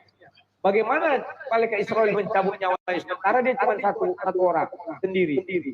Nah, mungkin gini. Sudah kujawab tadi. Kenapa tidak? Bu, suaramu nggak ada, Bang. Nggak dengar kah? Nggak dengar. Nggak ada tadi hilang. Oh ya, begini Bang, jawabannya itu. Ya, begini ya. Jadi malaikat Israfil menjawab nyawanya itu tidak sama seperti makhluk yang lain Bang. Itu punya kuasa dari Allah yang diberikan. Ibaratnya nasi dalam piring cukup diambil dimanapun yang ada itu begitu. Jadi tidak pasti harus satu-satu begitu datang. Itu kekuasaan Allah yang diberikan. Mana itu yang bertanya? Ya, berarti ayatnya ada. Silakan kayak Nabi kau bilang ayatnya tadi aku. Silakan. Untuk meyakinkan aku. Iya, kuasanya Allah, malaikat Israfil ya menjawabnya. Coba carikan Bang, ada ya? Tidak ada kalau saya kuasa tidak paham. mencabut nyawa aku udah tahu. nggak ada ayatnya, Bang. Kontrak ya Kucang. Emang nggak ada ya berarti. Jadi perkiraan aja ya. Emang nggak ada. Mungkin. Yang diletak motor jadi begitu Bang. kurang itu. Ya saya Ya, Bang, nggak apa-apa. saya Bang. Jadi Kucang di belakangnya berisik banget. ya itu jawabannya. Ya saya tidak Iya, memaksa. makanya. Karena Oke, memang oke, nggak ada silakan yang ayatnya lain. apa boleh buat. Ya, saya nggak memaksa karena ayatnya nggak ada. Apa boleh Tugas buat? malaikat Silakan. itu bang, bukan seakan-akan abang tadi pertanyaannya seakan-akan datang satu-satu. Oh si ibu malaikat tidak begitu. Oke. Ibaratnya kita makan nasi itu ya saja. Ibaratnya begitu. Itu tugas dari Allah, berikan kuasa. Ya silakan Ya, yang lain karena di sini berisik ya. Ya, sekarang aku tanya. Ya, nanti saya tanya ya. Ya, silakan. Bro Rudi, bahwa malaikat itu diciptakan oleh Allah itu juga banyak. Allah juga menciptakan para malaikat-malaikatnya. Cuma yang menjadi kepala atau pimpinannya itu, ataupun yang dikenal malaikat yang mencabut nyawa manusia itu namanya Israel. Punya pasukan Gitu. berarti gitu ya, pasukan pencabut Ya. nyawa. Ya. Oke. Oke. Sekarang aku tanya. Ya, Saya mau tanya ke Bang Rudi, begitu Rudi, analoginya Bang banyak. Rudi kan jadinya. paham sekali dengan Bible ya. Saya mau bertanya ini kisah para Rasul 13:1 Bang Rudi. Tunggu dulu. Tadi ayatnya nggak ada ya, hanya perkiraan aja. Loh, malaikat-malaikat itu Nggak kan ada jamak, Bang. ayatnya, Bang. Nggak ada. Udah ada kan, Coba, malaikatnya kan mana ayatnya? jamak. Malaikatnya kan banyak, Ya, ayatnya coba malaikat. pencabut nyawa itu malaikat. Coba kasih ayatnya. Aku lagi pendalaman apa ini Al-Quran. Ajari kalian aku. Nggak ada ayatnya, Ya. Bang. Oh, jadi ada ayat yang mengatakan begini. malaikat pencabut Malaikat nyawa. itu. Berarti karangan kalian. Bentar. Jangan bantah dulu. Ada. Malaikat itu Cuman kan banyak, maksudnya kemudian mencabut malaikat seluruh itu. nggak ada. Sebentar. Analogi tunggu. abang aja konyol. Sebentar dulu. Malaikat itu kan banyak. Nah, berikan pembagian tugas, misalnya untuk menjaga malaikat menyebut nyawa itu Israel, kemudian yang menerompet itu sangkakala Israfil, kemudian yang memberi wahyu itu namanya Jibril, terus yang menjaga surga itu Ridwan, yang menjaga neraka itu malaikat sampai Malik ya. Kemudian malaikatnya bro, kanan dan kiri itu yang mencatat perbuatan amal baik dan buruk itu adalah Rokib dan Atid. Yang menjaga kuburan itu namanya malaikat Munkar dan Nakir. Ya, sekarang konsentrasi Israel Iya, dulu. ini Ada ayatnya sebenarnya nggak ada, Bang. Ini Israel, pertanyaan anak Israel, SD, Bang. Ini pertanyaan Nggak anak SD, apa-apa, Bang. apa-apa. Kan Makanya dia aku mau pegang. dalam. Ya, Bang. Anak SD Nanti pun saya tahu, Bang. tanyain ya, tentang kisah para Rasul 13:1. Oke, saya cari dalilnya ya. Nanti kalau nggak ketemu Ya, ya, silakan. Mungkin ada, coba saya cari di Al-Quran ada kan. Assalamualaikum. Mobilnya dimatikan dulu. Salam. Salam. Oke, saya juga izin bertanya boleh sedikit. Boleh, silakan. Katanya Yesus itu adalah Tuhan yang disembah. Ada nggak Yesus menyuruh umatnya sembahlah aku karena aku mengaku Tuhan?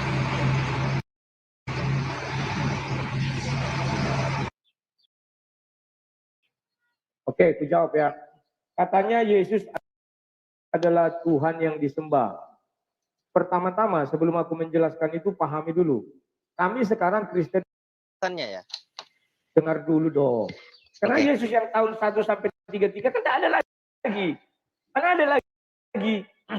Tetapi yang ada sekarang adalah firman yang bersama-sama dengan Bapa di sorga. Maka firman itu adalah Bapa di sorga. Pahami konteksnya ya. Jadi jangan kalian kira kami selalu kembali ke tahun 1 sampai tahun 33. Itu sudah berlalu, nggak ada lagi. Yesus sudah di sorga. Berarti yang sekarang disembah ini bukan Yesus. Firman-Nya. Oke, aku jelaskan. Kami menyembah Allah Tritunggal. Ya, di mana di situ ada Bapa, ada firman-Nya atau Yesus dan ada Roh Kudusnya. Silakan. Coba ulang maksudnya. Suaranya nggak jelas. Ya, kami menyembah Allah yang Esa. Bapak, jangan Allah, Bapak aja aku bilangnya. Kami menyembah Bapa di sorga yang Esa. Di dalam keesaannya, Dia memiliki firman itu sendiri dan menyatu seperti manusia seperti Kejadian 1 ayat 26. Silakan. Berarti yang disembah sekarang itu Bapa yang ada di sorga. Yang kami sembah tetap Allah Tritunggal. Di Tritunggal. situ kami kami Bukan menyembah Yesus. rohnya juga, kami menyembah firman, Yesusnya kami menyembah Bapa di surga. Berarti menyembah tiga Tuhan. Bentar dulu. Apa pewajah? Berarti Yesus sudah nggak berlaku ya Bang ya? Siapa bilang nggak berlaku? Kan aku bilang Allah Tritunggal. Ingat ya, kami tidak pernah menyembah Yesus sendiri. Kami tidak. Aduh, suaranya bising. Kami tidak pernah menyembah Yesus sendiri, menyembah Bapa sendiri, menyembah Roh tidak. Bapa kami yang di sorga. Artinya itu kami mengalamatkan doa kami kepada Bapa di sorga. Namaku. Maka kami meminta pada bagian berilah kami. Kami sudah bisa minta Tuhan Yesus berilah kami. Sudah. Kemudian ada ayat mengatakan kami berdoa dalam roh dan kebenaran. Jadi tiga-tiganya ini harus sejalan. Tidak bisa kami hanya menyembah Yesus saja, nggak bisa. Tapi Allah Tritunggal, Bapa Tritunggal. Silakan. Berarti Tuhan yang sebenarnya, yang lainnya berarti cuma utusan. Sekarang ini kan kami menyembah Bapa Tritunggal. Kalau kau bicara utusan, itu bicara Yesus tahun 1 sampai tahun 33.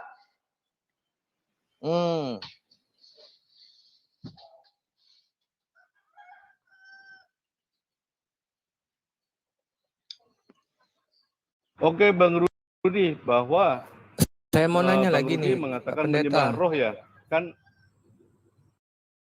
tadi mana? Silakan, bergantian aja. Oke, Bang Rudi. Ada saya mau tadi nanya Anda nih. menanyakan tentang nama malaikat ya. Ya. Saya belum kul yatawafakum malakul mauti alladzi wa Bismillahirrahmanirrahim. Kul yatawafakum malakul mauti alladzi wukila bikum summa ila rabbikum turja'un ya. Katakanlah malaikat maut yang diserahi untukmu untuk mencabut nyawamu akan dikembalikan. Surah berapa? Jadi surah Sajadah 10. As-Sajdah 10. Ya.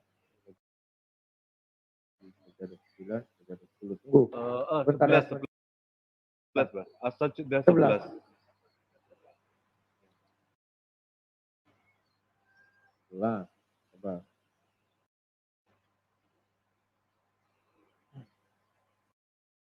Katakanlah malaikat maut yang diserahi untuk mencabut nyawamu, untuk mematikan kamu, kemudian kepada Tuhan kamu ya. Oke, berarti malaikat maut ya. Jadi di sini tunggal, bukan jamak. Ya, itu doa ini anfusihim qalu fi ma kunta mustada'afina fil ard qalu alam takun ardullahi wasi'atan fatuhajiru fiha wasa'at masira. Jadi sejumlah orang-orang yang diwafatkan malaikat dalam keadaan menganiaya diri sendiri, kepada mereka malaikat bertanya dalam keadaan bagaimana kamu ini? Mereka menjawab, adalah kami orang-orang yang tertindas di negeri Mekah. Para malaikat berkata, bukankah bumi Allah itu luas sehingga kamu dapat berhijrah ke bumi itu? Orang-orang itu tempatnya neraka jahanam, dan jahanam itu seburu-buru tempat kembali. Oke, terima kasih. Berarti di situ tetap malaikat, bukan malaikat-malaikat ya, artinya tunggal. Pertanyaan saya, apakah malaikat itu maha hadir? Begini Bang, kalau yang membunuh manusia satu, malaikatnya satu gitu loh. Oh gitu, satu lawan satu. Oke, sekarang kalau orang membunuh, berarti yang mencabut nyawanya adalah malaikat atau atas perintah Tuhan. Malaikat.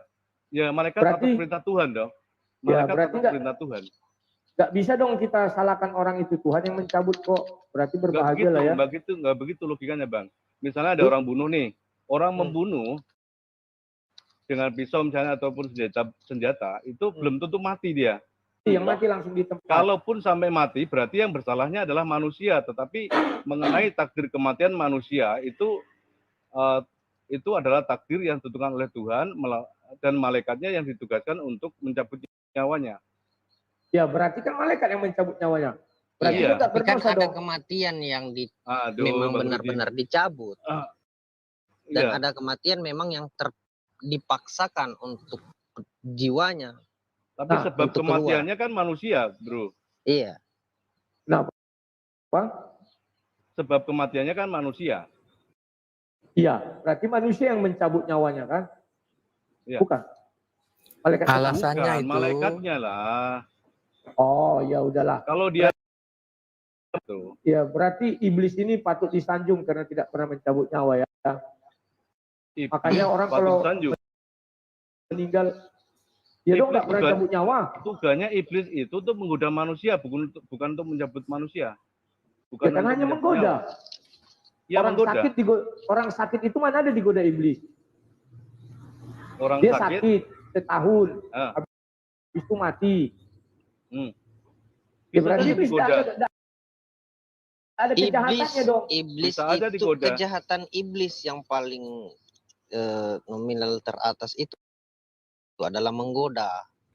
Ya. Bagaimana Orang- Iya, karena bagaimana biar umat manusia berdosa, makanya iblis menggoda orang-orang itu agar berdosa, benar nggak? Oke, karena aku tanya kalian, iblis ada berapa? Pertanyaan saya, iblis cuma satu mungkin. Malaikat Oh, mungkin. malaikat iblis itu adalah makhluk yang tidak kasat mata. Jangan tanya berapa. Emang Tuh, Anda Al-Quran bisa kan ada melihat jelas. malaikat betul, iblis? enggak. Kamu bisa Analogi menghitung aja. mereka nggak? Pakai Bisa, Nggak Al-Quran bisa. kan menjelaskan. Iblis itu disuruh sujud. Waktu disuruh Iya, sujud itu nggak banyak, cuma satu. Gimana sih iblis kok itu ada bisa aja banyak? Iya, Pak. Nenek moyangnya iblis itu nanti berketurunan. Nah iya, Dia- betul. Tetapi iblis itu hanya satu.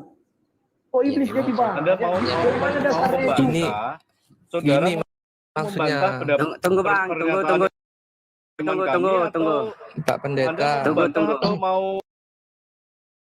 bertanya? Saya Tunggu, kasih, bentar, saya aku kasih kasih penjelasan bentar ya. dulu. Saya Pak membantah Pendeta. begini, saya Banyak bantah iblis. dengan kitab para bentar Bang, bentar. Saya Oke, bantah. Ini saya ada kisah para rasul yang membuat saya terkaget-kaget nih. Kisah Boleh, para rasul 13:2, pada suatu hari ketika mereka beribadah kepada Tuhan dan berpuasa, Kisah para Rasul 13:1. Pada waktu itu dalam jemaat di Antioquia ada beberapa nabi dan pengajar, yaitu Barnabas dan Simeon yang disebut Niger, dan Lukius orang Kirene, dan Menahem yang diasuh bersama dengan raja wilayah Herodes dan Saulus. Pertanyaannya, apakah Saulus ini yang disebut Anda sebagai rasul ini adalah juga nabi atau beda? Oke, terima kasih. Di dalam Kemudian, hajaran Barnabas dan Simeon dan Lukius dan Menahem ini apakah nabi? Silakan. Oke, aku jelaskan ya. Nabi-nabi di dalam ajaran Israel itu, ketika zaman Yesus, itu masih banyak. Bahkan sampai sekarang pun Nabi masih ada katanya. Ya memang Nabi juga. Kenapa rupanya? Terus Barnabas, Simeon ini nabi asli atau palsu? Ini nabi-nabi. Ya, nabi asli atau palsu? Sebentar. Barnabas, Nabi Simeon, itu, Lukius, Saulus ini nabi palsu atau asli? bentar. Sudah aku jelaskan. Nabi asli diangkat Tuhan itu kan bagian dari 120 orang-orang soleh yang di Kisah Para Rasul 2. Ini murid-murid Yesus ya? Iya, semua murid Yesus. Oke, murid Yesus itu ada 12 pada ring pertama dan 70 pada ring kedua. Oke. Bagaimana dia mengangkat dirinya sebagai nabi? Murid Yesus itu betul yang di loteng Yerusalem, Kisah Para Rasul 2. Kemudian bagaimana Saulus itu bertemu dengan Yesus di Kisah Para Rasul 9. Silakan. Jadi Barnabas nabi, Lukius Juga nabi, Tambunan aja nabi. Menahem nabi. Mana kitabnya? Nabi. Barnabas nggak punya kitab, kitabnya hilang atau diapokripkan. Simeon nggak ada kitab. Nabi itu tidak harus Lukius punya nggak ada kitab. kitab. Sekarang aku buka Matius 2. Matius 2 sebentar ya. Matius 2. Nabi itu ada nabi yang Ada memang Bang, Injil Barnabas Bang, ada. Dia mendapatkan firman dari Tuhan tidak? Nabi ini. Barnabas, Simeon. Dia pun tinggal di sebuah kota yang bernama Nazaret. Hal itu terjadi supaya genaplah firman yang disampaikan oleh nabi-nabi bahwa ia disebut orang Nazaret. Sorry, bukan ini. Sebentar ya, saya cari dulu ayatnya. Bahwa nabi-nabi itu banyak, bukan hanya itu. Sebentar ya. Ada itu setelah Yesus apa, maka nabi-nabi berangkat ke sana katanya. Mereka Ini memang nabi. Mendapat firman Tuhan dari mana, Bang? Tuhan yang mana yang dia temui? Barnabas. Barnabas ketemu Tuhan pernah nggak? Atau malaikat gitu? Kalau berbicara sebentar. Berarti Muhammad pernah ketemu Tuhan nggak? Tunggu dulu sebentar dulu gini kawan cerda. Atau Roh Kudus, itulah yang membimbing mereka. Tidak lagi Tuhan turun ke bumi berbicara kepada orang, tidak seperti itu lagi. Karena Dia sudah mengatakan, aku akan menaruh firmanmu di mulut mereka. Ya. Bukan mereka di mulutnya. Ya, aku akan menaruh firmanku di mulutnya. Ya itu teruskan. Berarti manusia ini lari ke hafalan. Iya dengan hafalan lah. Kita selawat. Boleh saya bertanya? Matius 16 itu. Dia menjawab dulu. Matius 23 ayat. Bentar, Matius 23, 34 ya. Sebentar, Matius. Surat Al-Adiyat 1. Bentar, ini belum selesai, Pak. Dibaca. Ini belum selesai.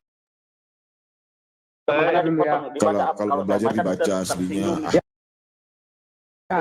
Matius 23 ayat 24. Orang bijaksana dan ahli-ahli Taurat. Separuh di antara mereka akan kamu bunuh dan kamu salibkan.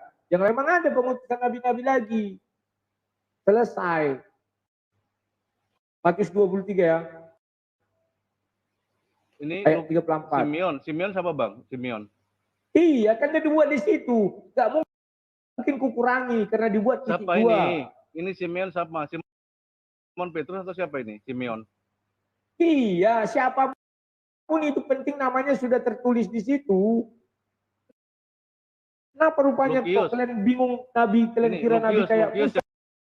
Siapa Lukius? Lukius dari Kirene siapa ini? Ya si Lukius. Potong-potong terus nantilah. Mana kitabnya? Kitabnya mana kitab? Kitabnya di mana, sebentar dulu. Karena dia bertanya pendek, harus dijawab pendek. Makanya aku jawab langsung. Nah, mana kitabnya? Kan sudah aku bilang bahwa tidak seperti Musa. Nabi di kami itu bukan harus Musa, bukan begitu. Tetapi yang diberi oleh Tuhan. Kan dia sudah bilang, Matius 23 ayat 34 tadi. Itulah dia. Diutus. Oke, diutus Yesus ya? Ya. Dia menuhankan Yesus bukan? Barnabas, Simeon, Lukius, Menahem. Ya, kalau menuhankan Yesus, kenapa kitabnya diapokrif? Ya, kan itu namanya Yesus. Oke, aku jawab ya. Aku jawab. Ya. Pengkanonan itu dilakukan oleh Katolik Rom, harus kita akui, ya. Terjadilah yang namanya pengkanonan. Setelah terjadi pengkanonan, pada saat itu Injil Barnabas kan belum ditemukan. Bahkan yang ditemukan sekarang kan palsu. Yang di Turki itu sudah ada bantahannya. Apa itu? Sudah bisik-bisik. Silakan. Ya, bantahannya. Siapa yang kan siapa yang punya nggak ada narasi punya otoritas ketuhanan Yesus tertinggi? di situ, makanya dibantah. Siapa yang punya otoritas tertinggi untuk mengkanon kitab? Barnabas itu kan Yusuf itu sebenarnya. Halo, nama lain dari Barnabas Halo, itu halo, halo. Yusuf. Kok semua bicara begini ya? Dengarkan dulu jawabannya. Ya. Iya, pertanyaannya kan siapa yang punya otoritas tertinggi untuk menganon kitab? Aku jawab ya. Itu pertanyaan satu, jangan lagi datang lagi yang lain Ya. lagi bertanya gitu. Ya. Saya juga mau Otoritas- dengarkan ini. Ya, otoritas tertinggi karena pada saat itu yang mengkanon itu adalah Katolik Rom, ya, rapat para uskup atau sinode itu, ya, atau orang itu bilang apa ya, lupaku, apa namanya, lupaku. Di dalam Katolik, itulah rapat tertinggi pada saat itu. Mereka sudah mengumpulkan semampu mereka kitab-kitab yang ada. Dan Barnabas apakah sudah ditemukan? Belum. Yang ditemukan mereka ada yang asli, tapi yang di bukan asli ya, maksudku yang di Turki kemarin kan diminta Katolik Roma untuk diteliti, kan tidak mau mereka. Karena memang itu dalam bahasa apa ditulis? Silakan. Tapi kenapa yang dikanon itu Yohanes, Markus, Matius, Lukas, dan Paulus, Ibrani? Iya, betul. Kenapa? Ya. Kitab-kitab dari Diamlah. orang terdekat dari Yesus sendiri yang Bunda Maria muridnya Abdul memang gini lah. itu nggak dikanonkan. Satu pertanyaan, satu. Ya udah. Oke. Aku jelaskan. Kenapa? Sepertinya Tunggu dulu. teman Anda mau maju nih, Bang Rudi. Nanti gantian sama dia, Bang Rudi ya. Iya, sebentar lagi aku izin. Ya. Oh ya, oke. Mas, Nanti ayo. Anda maju. Siapa namanya? Halo. Ya lanjut. Oh, Saya Tristan. bicara. Halo Tristan. Lama tak jumpa ini.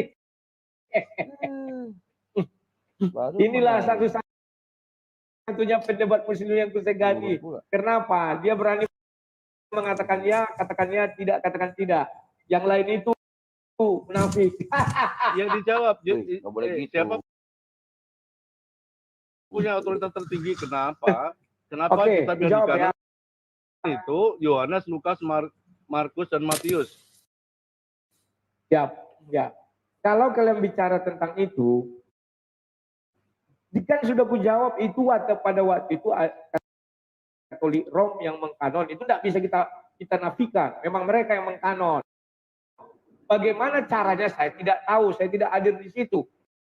Bagaimana keputusannya saya juga nggak tahu. Makanya kalau kalian bicara tentang itu, tolong kalian cari ke Katolik. Banyak itu sejarah bapak-bapak gereja. Kalian baca di situ, literasinya banyak. Kalau nggak tahu tanya, Bang. Kalau nggak tahu tanya, makanya belajar. Kamu pun nggak tahu, yang kau tahu itu kan di googling itu aja. Makanya aku bilang, ketika aku tanya kau siapa yang mengkanon Al-Quran? Jangan ke Al-Quran dulu. Ini selesaikan dulu nih. Kalau jawabanku, Alquran coba. oke, kapan Al-Quran dituliskan? Kalau tanggalnya nggak disebutkan. Yang mana? Rasulullah, iya. Artinya Rasulullah pada saat memerintahkan para sahabatnya untuk mengumpulkan namanya Habib hadis, ya penghafal-penghafal Allah perintahkan itu. Quran yang mengatakan tulislah Al-Quran nggak ada, tapi bacakan. Iya, lalu masalahnya di mana? Ya kenapa Masalahnya di ditulis? mana? Memang Siapa yang menulis? iya. Apakah Nabi Muhammad menulis? Kan tidak. Loh, itu Artinya yang menulis ada di tangan manusia, iya. bukan tangan Nabi. Iya. Itu ada di hadis qudsi. Kalau kau mau melihat surah 2 ayat 79, celakalah orang yang menuliskan kitab suci Iya, dengan fawailul ladzina tangannya. yaktubuna kitab aidihim ya, iya betul. Kenapa? Nah, itu ada Iya. 10 commandment. Sebentar. Iya. Mereka sudah melanggar perintah-perintah yang ada di situ. Iya. Contoh, Taurat itu jangan terdiri berzina. dari apa aja? Taurat itu terdiri dari apa aja? Hukum-hukum Tuhan, bukan? Tunggu dulu. Kalau Taurat Tuhan itu 10 commandment. Kalau kitab Taurat itu Musa. Gimana sih pengertian kalian? Kalau Taurat pengajaran. Bedanya apa? Taurat sama kitabnya sama pengajarannya apa? Kan sama. Nggak mungkin berbeda, Bang Rud. Nggak mungkin berbeda. Ya Taurat. Pahami dulu, dengar baik-baik. Ya apa yang mau dipahami? Taurat Tuhan itu hanya 10 itu perintah 10 commandment. Itu yang ditulisnya dengan tangannya sendiri. Contoh Kemudian begini, saya membacakan ini. Bismillahirrahmanirrahim. Alhamdulillahi rabbil alamin arrahmanir rahim maliki yaumiddin. Iyyaka na'budu wa iyyaka nasta'in. Ihdinas siratal mustaqim siratal ladzina an'amta 'alaihim ghairil maghdubi 'alaihim waladdallin. Amin.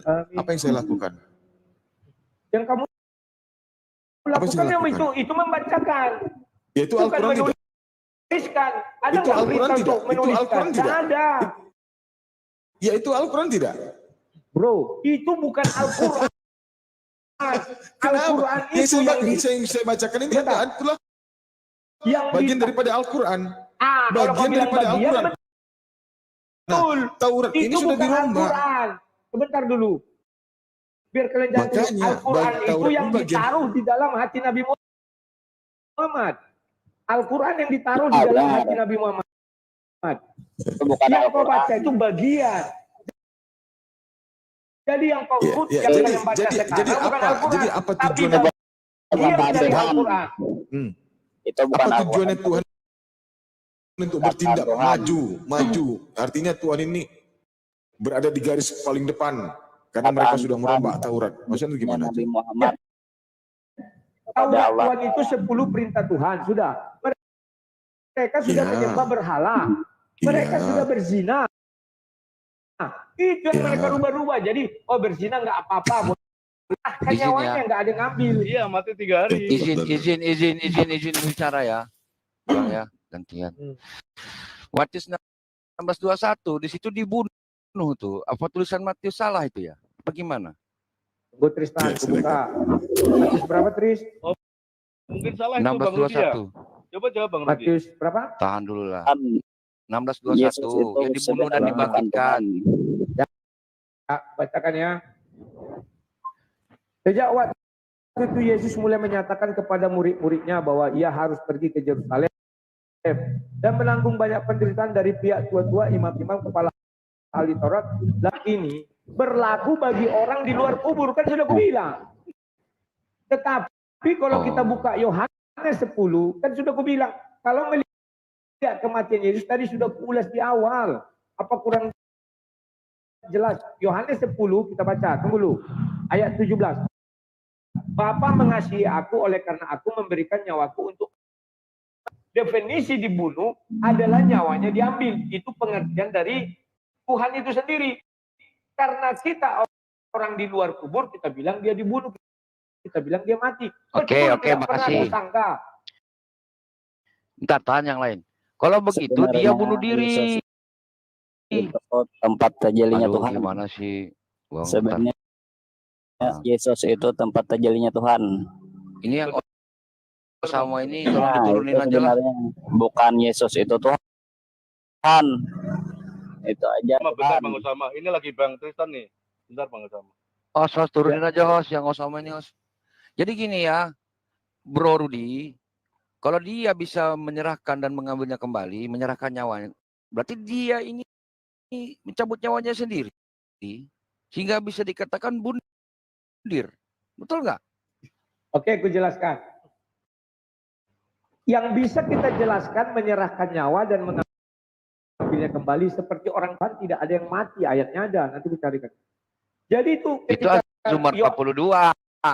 Ya, Az-Zumar Yohanes 42 itu 11 mulai syariah ini. Lanjut. ya, Yohanes 11 itu menjelaskan kisah Lazarus. Lazarus itu dibilang Yesus, pulang kalian, dia bukan mati tapi tidur.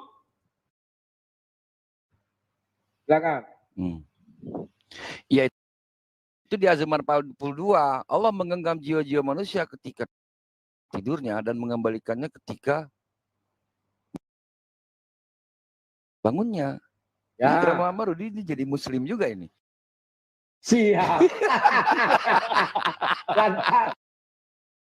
Kaulah di situ. Dari dulu nih Rudi ini mulai syariah loh. Dia bilang ya, Eden itu bukan di bumi, Eden itu di surga katanya. Waduh, aku bilang satu-satunya kawan Kristen ini yang mengatakan Eden di langit. Beda-beda itu biasa. Nanti aja lah. Iya.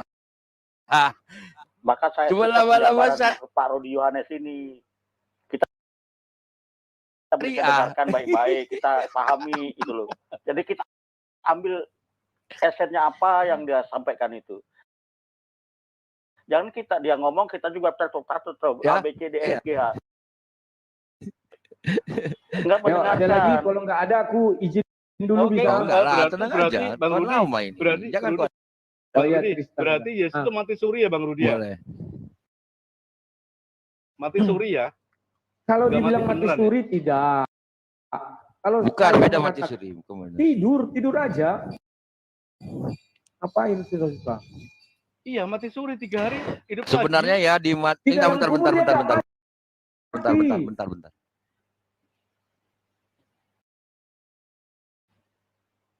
Rudi Yohanes sebetulnya dia di Mazmur 29 dan 22. Ya, bentar. Kedengaran nggak aku nih? Iya, Kedengaran, itu kedengaran, oke. itu yang digaungkan selama ini oleh Mazmur mereka berapa? itu. Halo? 69 itu. Mazmur 69 62. Bukan, Mazmur 91. Maaf, Mazmur 91. Kalau Mazmur 6922 itu nubuatan minum anggur asam. Mazmur 91 ya.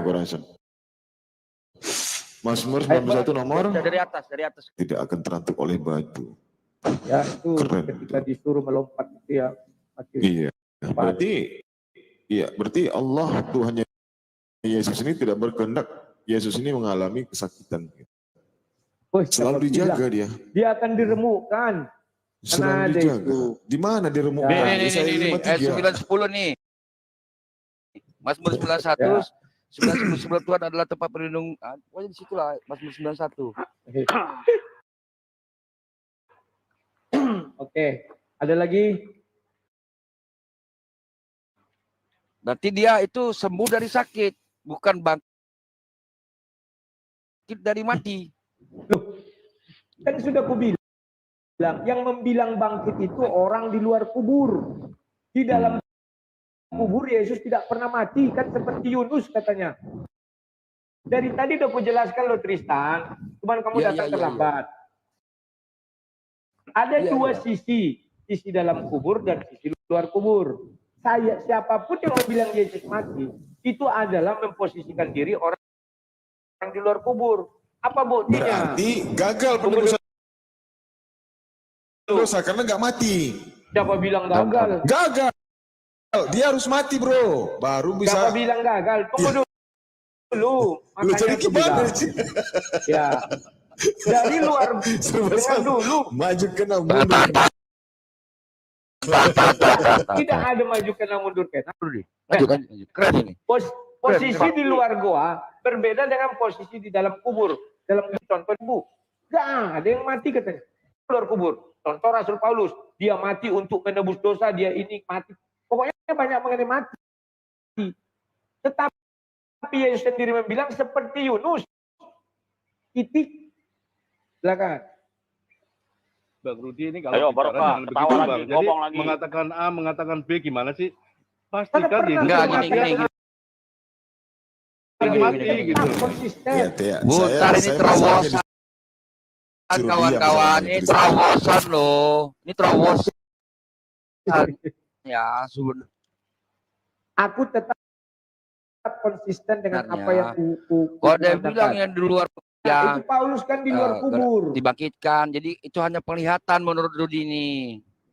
Ya, cuman Paulus berkata di Kisah Para Rasul 26:15, dia berkata mereka berselisih tentang agamanya dan berselisih tentang Yesus apakah sudah mati atau hidup. Ya, lalu Paulus berkata ia masih hidup. Ini Rudi Yohanes kayak Paulus ini, sama ini kayaknya. Memang Yesus masih hidup sampai sekarang di surga. Iya. Sampai sekarang masih hidup. Di Kisah di Yohanes 19 ya. Di Yohanes 19:34 juga Yahudi dan Romawi melihatnya telah mati. Padahal Memang masih mati hidup. karena dia Itu juga, orang-orang di luar kubur. Dia sekarang sudah bangkit. Padahal masih hidup ya. katanya. Masih hidup. Masih hidup kan? Sekarang di surga. Iya, Aku bacakan ayatnya. Aku bacakan ayatnya. Wa qala inna qatalna al-masih Maryam wa ma qatalu wa ma salabu. Bentar. Artinya di sini Kita orang Indonesia. Rudi Yohanes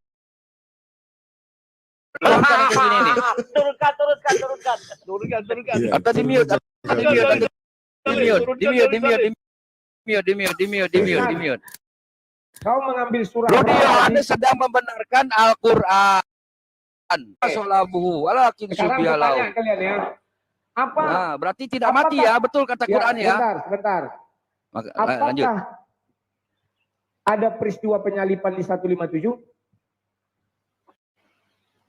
Apakah ada penyaliban yang gini loh? Salib yang ada di Bible Enggak sama. belum selesai.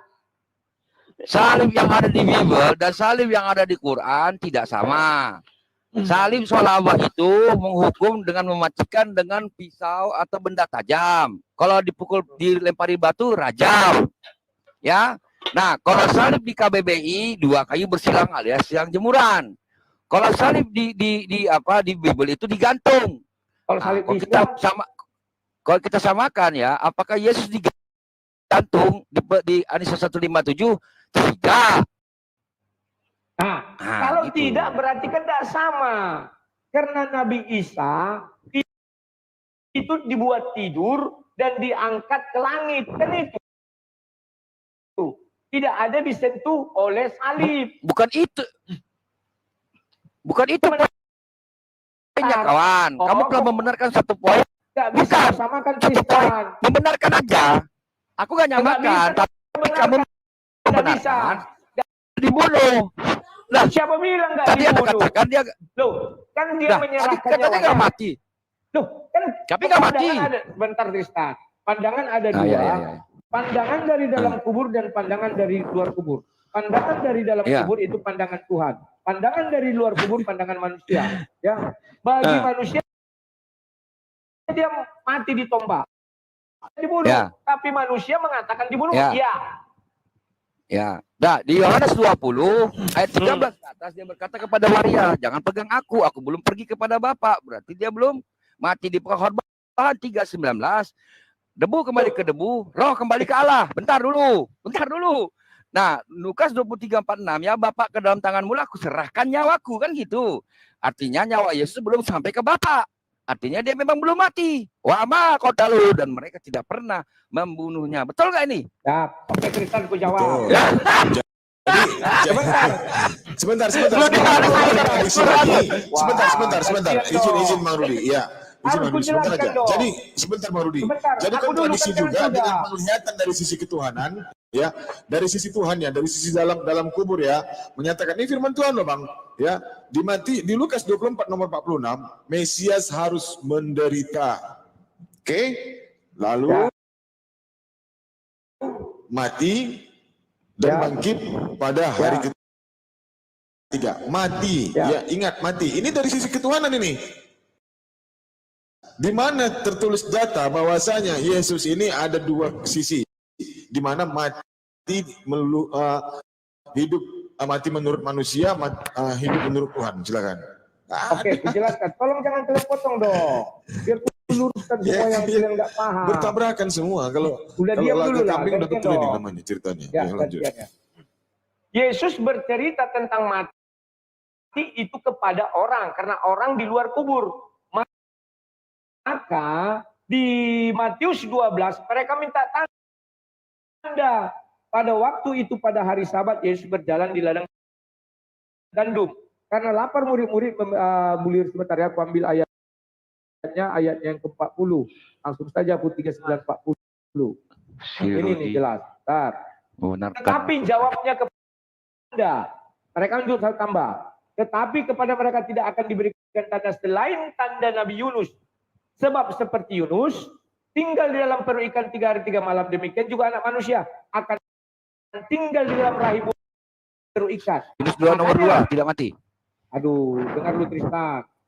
Makanya Yesus pun tidak mati di dalam kubur. Tetapi di luar kubur betul dia disalibkan dan dia mengakui, aku menyerahkan nyawaku untuk menerima kembali. Tidak seorang pun mengambil. Kalau Yesus dibunuh itu kan pandangan manusia. Maka dilihat ditombak. Semua orang di luar kubur percaya dia mati. Kalau terkait kepada Yunus juga, kalau pandangan manusia, Yunus biar dia ngomong dulu. Lanjut dulu. Ya, maka ketika Tristan mengatakan, bukan aku yang ngomong itu. Siapa tadi? Bukan aku yang ngomong itu. Dia menyerahkan nyawanya karena terlalu banyak bicara, Pak. Iya, jadi aku bingung. Makanya satu-satu dulu. Biar aku dulu ya. Maaf ya kawan-kawan ya. Ya. Ini seru ketika Yesus menyerahkan nyawanya. Pak Tristan, tolong sampaikan ke rekan-rekan Bapak yang Muslim itu. Lanjut. Kopi nih campur cyanida mau. Enggak, ini setahun yang lalu. Untuk Muhammad itu, untuk Muhammad atau itu? Udah diam dulu, bentar. Bentar. Kamu diam dulu. Silakan Rudi. Kalau saling hujat silakan enak, Rudi. Gak ada yang kenal. Kalau aku dikenal orang, kalau aku udah enak. Selolah. Silakan. Oke. Jadi sudah aku jelaskan, melihat konsep penyaliban Yesus dan kematiannya, ada di luar kubur dan ada di dalam kubur. Siapa yang mengatakan itu? Yesus sendiri. Tandanya seperti Yunus, kita nggak bisa mengabaikan itu. Maka di luar kubur itulah betul. Siapapun yang mengatakan Yesus mati, itu kan pandangan dari luar kubur. Ketika Yesus mengatakan dia mati karena dia tahu orang-orang di luar kubur, maka orang-orang yang nggak percaya itu bertanya, apa tandanya? Orang ini menuntut tanda, katanya. Oke, aku kasih tahu sekarang, kata Yesus. Di dalam kubur itu seperti Yunus. Ya sudah selesai. Ya berarti Bang Rudi Bang, bukan pandangan orang. Tahan dulu loh Bang. Aduh, kacau ini. Udah aku mute lah, pusing aku. Terus Bang Ustaz. Tahun aku gak ketemu dia loh. Ya udah terus. Bro Rudi.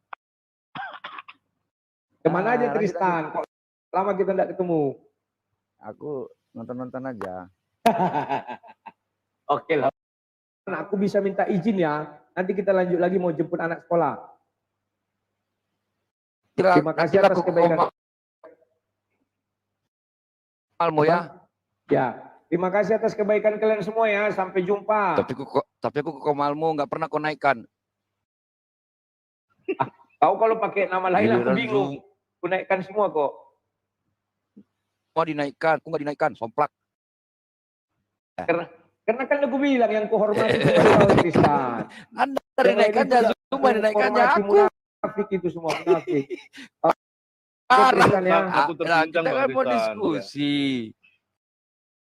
Kita kan mau diskusi. Terima kasih. Ya, terima kasih ya Tristan ya. Bang Rudi. Sebelum pergi ya Bang Rudi. Bang Rudi itu mengalami dua pendapat. Dan itu dua pendapat itu kadang begini, kadang begitu, itu adalah suatu tanda kemunafikan juga, Bang Rudi. Nggak apa-apa. Sadarilah. Saya nggak pernah Loh, punya tadi dua Anda mengatakan pendapat. bahwa menurut pandangan Tuhan, Yesus itu tidak mati. Tapi menurut pandangan manusia itu, Yesus mati. Itu Ya itu memang hakikat begitu. syariat itu, hakikat syariat. Mana bisa Hakikat kau syariat itu. rubah-rubah itu? Oke ya, sampai jumpa ya. Bukan aku ngebelain ya, itu hakikat syariat. Ya, Nanti aku jelasin. terima ya, aku kasih jelasin. semua. Ya, ya. Makanya kalian terima kita. kasih, sampai jumpa. Terima kasih atas Enggak, kebaikan gitu, kalian. Jadi gini, Oh, terima kasih Bang Rudi. pertama kali aku debat sama dia itu, aku kaget. Dia bilang Eden itu di langit. Wah, ini Kristennya beda. Iya, betul. Beda sendiri Eden itu di langit. Nah, kalau dia berkata Eden di langit, kalau dia berkata Eden itu di langit, susah diserangnya. Non diskusi. Macam mana mau nyerang lagi? Agak berat itu.